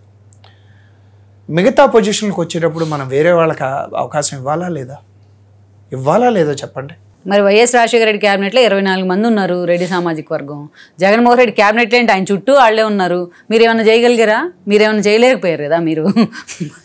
సో అంటే ఇక్కడే మీరు జగన్మోహన్ రెడ్డి 5 ఏళ్ల పాటు సామాజిక వర్గాన్ని ఎలా ఇబ్బందులు పెట్టి ఏం చేశారు, అదే మీరు చేస్తున్నారు. ఇంకా తేడా ఉంది. మేము బీసీలకు రాజ్యాధికారం అని పార్టీ పెట్టిన వ్యక్తి మా పార్టీ ఆరాధ్య దైవం రామారావు గారు, అవునా కాదు? దాన్ని బాబు గారు జస్టిఫై చేయాలి. మా పార్టీ మూల సిద్ధాంతం అది. తెలుగుదేశం పార్టీ మూల సిద్ధాంతం రాజ్యాధికారంకు దూరంగా ఉన్న బలహీన వర్గాల్ని రాజ్యంలోకి తీసుకురావాలి, వాళ్ళకి రాజ్యాధికారం ఉండాలి అన్నది పార్టీ మూల సిద్ధాంతాల్లో ఒకటి. కానీ నిన్నట ఎమ్మెల్సీ ఏదైతే ఉందో, ఎమ్మెల్సీ ఎంపిక తర్వాత చాలా మందికి అనేక రకాల అనుమానాలు వస్తున్నాయండి రవి గారు. సో దీనికి ఎలా మీ పార్టీ జస్టిఫికేషన్ ఇస్తుంది? ఇంకెవరు అంతకుమించి సెలక్షన్ సార్ డిసైడ్ చేయడానికి కారణం కూడా బీసీలనే వాటికి ఇవ్వాలి అనే ఆలోచన. మాకు ఇచ్చిన క్యాండిడేట్లు చెప్తారు. బేదా రవిచంద్ర సీనియర్ మోస్ట్ లీడర్, మా పార్టీలో చాలా senior leader, party loyalist, party కోసం ఎంత కష్టపడ్డాడో అందరికీ తెలుసు. కరెక్ట్. 2 నాయుడు గారు ఎప్పటి నుంచి అండి, ఆయన 35 సంవత్సరాల నుంచి పార్టీ కోసమే ఉన్నాడు కదా, పార్టీకి లాయలిస్ట్గా వివిధమైన పదవులు చేశాడు కదా ఆయన. 3 యూత్కు ఒక అవకాశం ఇవ్వాలి అన్నప్పుడు మేము యూత్ ఉత్తరాంధ్ర నుంచి ఒక యూత్కి అవకాశం ఇవ్వాలన్నప్పుడు గ్రీష్మ ఆల్రెడీ ఆవిడకి నామినేటెడ్ పోస్ట్ ఉంది కదా. నామినేటెడ్ పోస్ట్ అనేది అది వాళ్ళ తర్వాత చూస్తారండి అది. కానీ ఎమ్మెల్సీ ఇవ్వాలనుకున్నప్పుడు educated person, woman plus SC ఇవన్నీ కూడా ఆవిడకి పాజిటివ్గా కలిసి వచ్చి ఆవిడకి ఇవ్వాలని లోకేష్ గారు బాబు గారు డిసైడ్ చేశారు. దీంట్లో కాంట్రవర్సీ ఏముందో నాకు అర్థం కావట్లేదు. వర్మ ఏ స్థాయిలో సీటు త్యాగం చేశారు, ఏ స్థాయిలో పార్టీ కోసం నిలబడ్డారు, ఎంత కన్విన్స్ చేస్తే మీ పార్టీ అధినేత ఆయన ఒప్పుకున్నారు ఆ రోజున అనేది అందరికీ తెలుసు. మరి అలాంటి వర్మని ఈరోజు పక్కన పెట్టాల్సిన అవసరం ఏంటి? వర్మ గారిని పక్కన పెట్టారు అన్నది అపోహ అండి. ఫస్ట్ విషయం చెప్తాను నేను మీకు. వర్మ గారిని పక్కన పెట్టారు అన్నది అపోహ. మాకు 4 సీట్లు కావాలి. 4వ సీట్ ఉంటే అది వర్మ గారు అవుతారో లేదో మీకు తెలుసా, నాకు తెలుసు, బాబు గారికి తెలుసు కదా. అది 4వది లాస్ట్ మినిట్లో బీజేపీ మాకు కావాలని పట్టుబట్టి ఇవ్వాల్సిన అవసరం వచ్చింది. ఎందుకంటే జనసేనకు ఒకటి ఇచ్చేసాం ఆల్రెడీ. అది మొదట్లో డిక్లేర్ చేసింది, ఇచ్చేసినా తీసుకున్నారు. మనకి 4 టీడీపీ అనుకున్నాం. ఉంటే వర్మ గారు ఉండేవారేమో, కానీ బీజేపీకి ఇవ్వాల్సిన అవసరం వచ్చినప్పుడు ఇవ్వలేకపోయాం. అదే సర్ది చెప్పింది పార్టీ. మరి బీజేపీలో ఇంకెవరు అంత ఎఫిషియెంట్ పర్సన్స్ లేరా? అది మాకు సంబంధం లేదండి. కనీసం బీజేపీ అంత అసోసియేట్గా ఉన్నప్పుడు కనీసం కన్విన్స్ చేయలేరా ఆ విషయంలో? మీ పార్టీ సపోర్ట్ చేస్తే అతను ఎమ్మెల్సీ పదవి తీసుకొని పార్టీ అధ్యక్షుడిగా ఉండి ఎన్ని రకాలుగా మిమ్మల్ని జగన్మోహన్ రెడ్డి అధికారంలో ఉంటే మిమ్మల్ని టార్గెట్ చేసేవాడు ఆయన. అలాంటి వ్యక్తికి మీరు ఎలా ఇస్తారు ఎమ్మెల్సీ, ఎలా సపోర్ట్ చేస్తారంట? ఇప్పుడు ఒకటండి, ఒక విషయం చెప్తాను. బీజేపీ అనేది నేషనల్ పార్టీ. వాళ్ళకు ఒక సిద్ధాంతం, ఒక పద్ధతి, వాళ్ళ పార్టీకి ఎవరు పనిచేశారు అనేది వాళ్ళకు ఒక లెక్క ఉంటుంది. దాన్ని మేము ఎలా ఇన్ఫ్లుయెన్స్ చేయగలుగుతామండి? వాళ్ళు ఎవరినిచ్చినా మేము సపోర్ట్ చేయాలిగా. మేము ఎవరినిచ్చినా బీజేపీ మాకు సపోర్ట్ చేయాలిగా. వాళ్ళని సపోర్ట్ చేయమని అనరుగా. అదే కదా పద్ధతి. కూటమి అంటే అదేగా. వాళ్ళ అభిప్రాయాలు మేము గౌరవించాలి, మా అభిప్రాయాలు వాళ్ళు గౌరవించాలి. వాళ్ళ అభిప్రాయం ప్రకారం ఆయనకి ఇవ్వాలి అని వాళ్ళ పార్టీ డెసిషన్ తీసుకున్నప్పుడు మేము గౌరవించాల్సిన బాధ్యత, కూటమిలో పెద్దన్నగా మేము గౌరవించాల్సిన బాధ్యత ఉంది. ఇంతకుముందు జరిగినవన్నీ మన మనసులో పెట్టుకుంటే ముందుకెళ్ళిన కూటమి ఫామ్ అయ్యాం. చాలా జరిగినాయి. అవన్నిటిని మనం మనసులో పెట్టుకుంటామా? పెట్టుకుంటే కూటమి ప్రభుత్వాన్ని నడపగలమా? అసలు మీరు వీర్రాజు గారి గురించి అడుగుతున్నారు, సోము వీర్రాజు గారి గురించి. అది మా డెసిషన్ కాదండి, బీజేపీ డెసిషన్ మేము గౌరవించాలి. బీజేపీ మిమ్మల్ని నడిపిస్తుందా, మీరు బీజేపీ నడిపిస్తున్నారా? ఇక్కడ అదేం లేదు. అది ఆ మాట మేమంటే బీజేపీని మేము నడిపిస్తున్నాం అని మీరు అనుకుంటున్నారా? ఢిల్లీలో మేము ఒక భుజం ఇచ్చామండి వాళ్ళకి. అయినా ఈ రోజున వాళ్ళ పార్టీ ఇక్కడ మా కూటమిలో వాళ్ళు కూడా ఒక భుజం కాస్తున్నారు. మేము 2 భుజాలు మాయి. ఒక భుజం జనసేన, ఇంకో భుజం బీజేపీ. మేము గౌరవం ఇవ్వాలా వద్దా? వాళ్ళు ఏ క్యాండిడేట్ని అయితే చెప్పారో మా సార్ ఏమనుకుంటా, ఎస్, రాజకీయ పరిణితి అంటే అదేనండి. బీజేపీ వాళ్ళు రాష్ట్రంలో ఇస్తున్న పదవులు అన్నిటి విషయంలో మీ కన్సర్న్ తీసుకునే ఇస్తుందా? వాళ్ళకి ఇచ్చే పదవులు వాళ్ళు ఇచ్చిన లిస్టులోంచి మా సార్ ఇచ్చిన పదవులు అండి. ఎవరికి ఇప్పుడు కొంతమందికి నేను కూడా విన్నాను, కొంతమందికి చైర్మన్లు ఇచ్చారు, వాళ్ళు బాబు గారిని విమర్శించారని ఒక టాపిక్. అవన్నీ మర్చిపోయాం కాబట్టి కూటమయ్యాం. సో జగన్ విషయాలు కూడా మర్చిపోయారు. జగన్ విషయాలు కూటమిలో లేడు. ఎందుకు మర్చిపోతాం? కూటమిలో లేడండి. మీకు అర్థం కావట్లా. ఇది దేవగణం, అది రాక్షసగణం. రాక్షసగణంతో మేము చేయలేము. రావు గారు, ఇటీవల జరుగుతున్న పరిణామాలన్నీ చూస్తే పవన్ కళ్యాణ్ని బీజేపీ దగ్గరుండి ప్యాంపర్ చేస్తుందనే ఒక చర్చ జరుగుతుంది. అది ఎంతవరకు వాస్తవం? అంటే రాజకీయాల్లో పై లెవెల్లో ఎన్నో జరుగుతూ ఉంటాయండి. వాటన్నిటి గురించి కామెంట్ చేయటం అప్రస్తుతం అని నాకు అనిపించింది. ఎందుకంటే పవన్ కళ్యాణ్ గారు బీజేపీతో సంప్రదింపులు చేసి బీజేపీని మా పార్టీకి దగ్గర చేసిన వ్యక్తి ఆయన. ఆయనకి నెట్వర్క్ ఉంటుంది, ఆయన మాట్లాడుకుంటారు. కానీ ఇప్పుడు ప్యాంపర్ చేస్తున్నారు, మాట్లాడుతున్నారు. కూటమిలో ఉన్న 3 పార్టీలు అండి మాట్లాడుకుంటాయి. మాట్లాడుకోకుండా ఎలా ఉంటాయి చెప్పండి? మేము జనసేన బీజేపీతో మాట్లాడదాన్ని అడిగే హక్కు మాకు ఉంటుందా? ఉండదు. మీకు అర్థమవుతుంది కదా. అందుకని మా లిమిట్స్లో మేము ఉంటాం. మాకు మా నాయకులు ముఖ్యం, మా లీడర్స్ ఇద్దరు మాకు ముఖ్యం. అలాగే కళ్యాణ్ గారు జనసేనకి చాలా ఇంపార్టెంట్. ఆయన లేకుండా జనసేన లేదు. బీజేపీకి మోడీ గారికి చాలా ఇంపార్టెంట్. అట్లా ఈ కంట్రోల్ మేము పెట్టలేమండి. ఎగ్జాంపుల్ ఒంగోలు ఉంది. బాలినేని శ్రీనివాస్ రెడ్డి టీడీపీ క్యాడర్ని ఏ స్థాయిలో ఇబ్బందులు పెట్టారనేది అందరికీ తెలుసు. ఈరోజు అలాంటి వ్యక్తిని జనసేనలోకి తీసుకొస్తుంటే ఒక మాట మాట్లాడే అధికారం లోకేష్ గారిని చంద్రబాబు నాయుడు ఉండదా? పవన్ కళ్యాణ్ మాట్లాడలేదని మీరు అనుకుంటున్నారా? మాట్లాడితే ఎలా వస్తారు? దాని ఎక్స్ప్లెనేషన్స్, దాని మాటలు వాళ్ళ లెవెల్లో, వాళ్ళ స్థాయిలో వాళ్ళు మాట్లాడుకునే ఉంటారు డెఫినెట్గా. నేను మళ్ళీ అదే చెప్తాను, చాలామంది టీడీపీలో కూడా వస్తున్నారండి. కాకపోతే బాబు గారు, లోకేష్ గారు డెసిషన్ తీసుకుంటారు. ఇవి వస్తే ఏంటి, రాకపోతే ఏంటి అనేది. దాన్ని మేము ఫాలో అవుతాం. జనసేన మేము వాళ్ళని డిక్టేట్ చేయలేమండి. మేము ఉన్న విషయం చెప్పగలుగుతాం. గుర్తుపెట్టుకోండి, జనసేన ఒక పార్టీ, దానికి ఒక అధ్యక్షుడు, ఆయన డెసిషన్ మేకర్. ఆయన ఒక వ్యక్తి వెళ్తున్నాడంటే ఆ నియోజకవర్గంలో ఉన్న మా పార్టీ వాళ్ళు ఇది ప్రాబ్లం ఉంది అని చెప్పినప్పుడు దాన్ని ఆయన దృష్టికి తీసుకెళ్తాం మేము. అంతవరకే కానీ ఆయన డెసిషన్ మార్చుకోమనో డెసిషన్ చేంజ్ చేసుకోమనే హక్కు మాకు లేదు. ఇంకా కూటమిలో మేము డిక్టేట్ చేస్తే కూటమి ఎలా అవుద్దండి? అది మేము డిక్టేటర్లు, వాళ్ళు వినేవాళ్ళు అవుతారు. అది తప్పు కదా. అది బాబు గారు ఒక మాట అన్నారు ఒకసారి, స్టేట్ లెవెల్లో కూటమి ప్రభుత్వం మనం ఎప్పుడు చేయాలి, సెంట్రల్లో కూటమి ప్రభుత్వాలు ఏర్పాటు చేసిన ఘనత తెలుగుదేశం పార్టీది అని. కరెక్టే కదా. ఎన్టీఆర్ గారు చేశారు, బాబు గారు చేశారు. కానీ స్టేట్లో లేదు. కానీ ఒక రాక్షసాన్ని సంహరించడం కోసం వీళ్ళందరూ దగ్గరకు వచ్చి చేసి సక్సెస్ అయ్యాం. దీన్ని నిలుపుకోవాలి. కొన్ని సంవత్సరాల పాటు నిలుపుకుంటేనే ఈ రాష్ట్రం మళ్ళీ అత్యుత్తమ స్థాయికి చేరుతుంది ఈ దేశంలో. అలాగే ప్రభుత్వంలో గత 8 ఏళ్ల ప్రభుత్వంలో లోకేష్ పాత్ర ఎక్కువైంది, లోకేష్ ప్రభావం ప్రభుత్వం మీద ఎక్కువైంది అని ఒక ప్రచారం. అది ప్రచారమా నిజంగానే అలాగే జరుగుతూ ఉందా? ఏమండి, ఒకటి గుర్తుపెట్టుకోండి, తెలుగుదేశం పార్టీలో ఫైనల్ అథారిటీ నారా చంద్రబాబు నాయుడు గారు.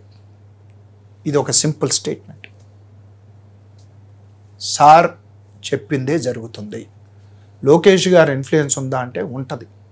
కష్ట నష్టాలను ఓర్చాడు సంవత్సరం పాటు, జనాల్లో మమేకమయ్యాడు. ఆయనకు కాబట్టి ఇంకెవరికి ఉంటుందండి అథారిటీ పార్టీలో? ఆయనకు ఉంటుంది. ఆయన అథారిటేటివ్ పొజిషన్లో ఉండాలని మేము కోరుకుంటున్నాము. మా ఏ డెసిషన్ వచ్చినా పెద్ద ఆయన నుంచి వచ్చే డెసిషనే మా పార్టీ వరకు. మరి అల్టిమేట్ చంద్రబాబు నాయుడు అయినప్పుడు లోకేష్ సీఎం అనే నినాదం ఎందుకు వస్తూ ఉంది? అట్లాంటాలో ఎన్టీఆర్ విగ్రహం అన్వీల్ చేయడానికి వెళ్తే మీ ఎన్ఆర్ఐలంతా కలిసి లోకేష్ సీఎం అంటూ కూడా హెలికాప్టర్ నుంచి ఆయన ఫ్లెక్సీలు వదిలేరు కిందకి. సో దాన్ని ఎలా చూడాలి? ఏమంటే అభిమానం ఒక్కొక్కసారి ఒక్కొక్క రకంగా. అంటే హద్దులు దాటితే ఎలా అభిమానం? ఎన్టీ రామారావు గారు సీఎంగా ఉన్నప్పుడు కాబోయే ప్రధానమంత్రి అన్నారు. అది అభిమానం. మా బాబు గారు 1999లో గవర్నమెంట్లు చేసినప్పుడు మా బాబు గారు ఈ రాష్ట్రానికి కాబోయే నేత అన్నారు. అట్లాగే లోకేష్ గారి మీద కూడా మా అభిమానం అది. సో అన్అఫిషియల్ సీఎం అయితే కాదు ఇప్పుడు. కాదండి, ఎవరైనా ఏమైనా అనుకోవచ్చండి. బాబు గారు మా ultimate authority of Telugu Desam party. Right Ravi గారు, మీరు కూడా మీలాంటి ఎంతోమంది ఎన్ఆర్ఐలు పార్టీ కోసం చాలా అన్ని రకాలుగా ఆర్థికంగా అన్ని అండదండలు అందించారు కదా. గ్రౌండ్ రియాలిటీస్లో పనిచేశారు, వాస్తవాలు బయటికి చెప్పారు, పార్టీ కోసం అన్ని విధాలు నిలబడ్డారు. మరి ఇప్పటి వరకు కూడా మీలాంటి వారికి పదవుల విషయంలో పార్టీ అధిష్టానం ఎలాంటి ఆలోచన ఎందుకు చేయట్లేదు? తెలుగుదేశం పార్టీలో కార్యకర్త అనేవాడు, నేను పర్టికులర్ నాలాంటోడు, యంగ్గా వచ్చిన కొత్తగా వచ్చినవాడు, గౌరవం నాకు ఎక్స్టెండెడ్ గౌరవం దక్కింది తెలుగుదేశం పార్టీలో. ఏంటంటే నేను గౌరవంగా చూసుకునే పెద్ద ఆయనతో కలిసి నేను 1.5 సంవత్సరం పనిచేశాను. అది నాకు మెమరబుల్ ఎక్స్పీరియన్స్. టార్గెట్స్ అయితే ఏం లేవు మీకు? నా టార్గెట్స్ ఏమి, నేను ఒకటండి, బాబు గారితో పనిచేయాలని నా కోరిక, ఫస్ట్ కోరిక నెరవేరింది. లోకేష్ గారితో కూడా పనిచేశాను ఇదే కోర్స్ ఆఫ్ యాక్షన్లో. ఓకే, పార్టీ నా సేవలను ఎలా ఉపయోగించుకోవాలో పార్టీకి తెలుసు. తెలుగుదేశం పార్టీకి ఒక లాయలిస్ట్, ఒక సైనికుడు, తెలుగుదేశం పార్టీ కార్యకర్తగా తల ఎగరేసుకొని సొసైటీలో తిరగగలిగే ఒక వ్యక్తిని నేను. మా పార్టీకి ఒక డిసిప్లిన్ ఉంది, ఒక పద్ధతి ఉంది. మాకంటూ మా నాయకుడు గీసిన గీతను దాటకపోవటం అనే ఒక గొప్ప లక్షణం ఉంది. మా నాయకుడు మంచి చెడు ఆలోచించే నాయకుడు. ఇది మాకున్న క్వాలిఫికేషన్స్. సో 8 నెలల మీ బాబు గారి పాలనకి ఎన్ని మార్కులు వేస్తారు మీరు? ఏమంటే బాబు గారు అనే ఆయన గురించి మార్కులు వేసే అసలు విషయం మన ముందు రాకూడదండి. ఎందుకంటే చెప్తాను, ఈజ్ ఎ ప్రూవెన్ లీడర్. 15 సంవత్సరాలు ఈ రాష్ట్రాన్ని ఉమ్మడి రాష్ట్రాన్ని, విభజిత రాష్ట్రాన్ని పరిపాలించిన వ్యక్తి. ఆయనకు మార్కులు వేసేంత గొప్పతనం నా దగ్గర లేదు. అన్ని రకాలుగా మంచి ఒక విధమైన వేలో ఫ్లో అవుతూ ఉంటుంది. అది సంక్షేమం కానివ్వండి, అభివృద్ధి కానివ్వండి, రెండింటిని ఒక పద్ధతిగా తీసుకెళ్లే నేర్పరితనం, ఒక నేర్పు ఉన్న గొప్ప నాయకుడు చంద్రబాబు నాయుడు గారు. ప్రజెంట్ జోనల్ 2 కోఆర్డినేటర్గా ఉన్న మందలపు రవికుమార్ గారిని అటు పార్టీలో ఇటు ప్రభుత్వంలో ఇక ముందు ఎలా చూడబోతున్నాం మేము? పార్టీకి పనిచేయటంలో నేను అందరికన్నా ముందు ఉంటానండి.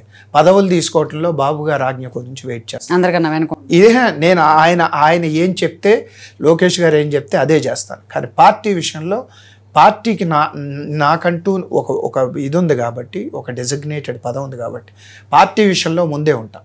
పార్టీలో ఏం జరిగినా వెంటనే వాళ్ళకి ఇన్ఫర్మేషన్ చేసి దాన్ని కరెక్ట్ చేయమని అడిగే హక్కు, అధికారం నాకుంది. ఆ విషయంలో నేను ముందే ఉంటాను.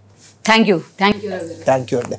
ఇది ఇవాల్టి స్పెషల్ ఇంటర్వ్యూ రవికుమార్ గారితో. మరో ఇంటర్వ్యూతో మళ్ళీ కలుద్దాం. Stay tune with R24. This is Rama signing off. ఈ వీడియో మీకు నచ్చినట్లయితే please share, like and subscribe R24 Telugu.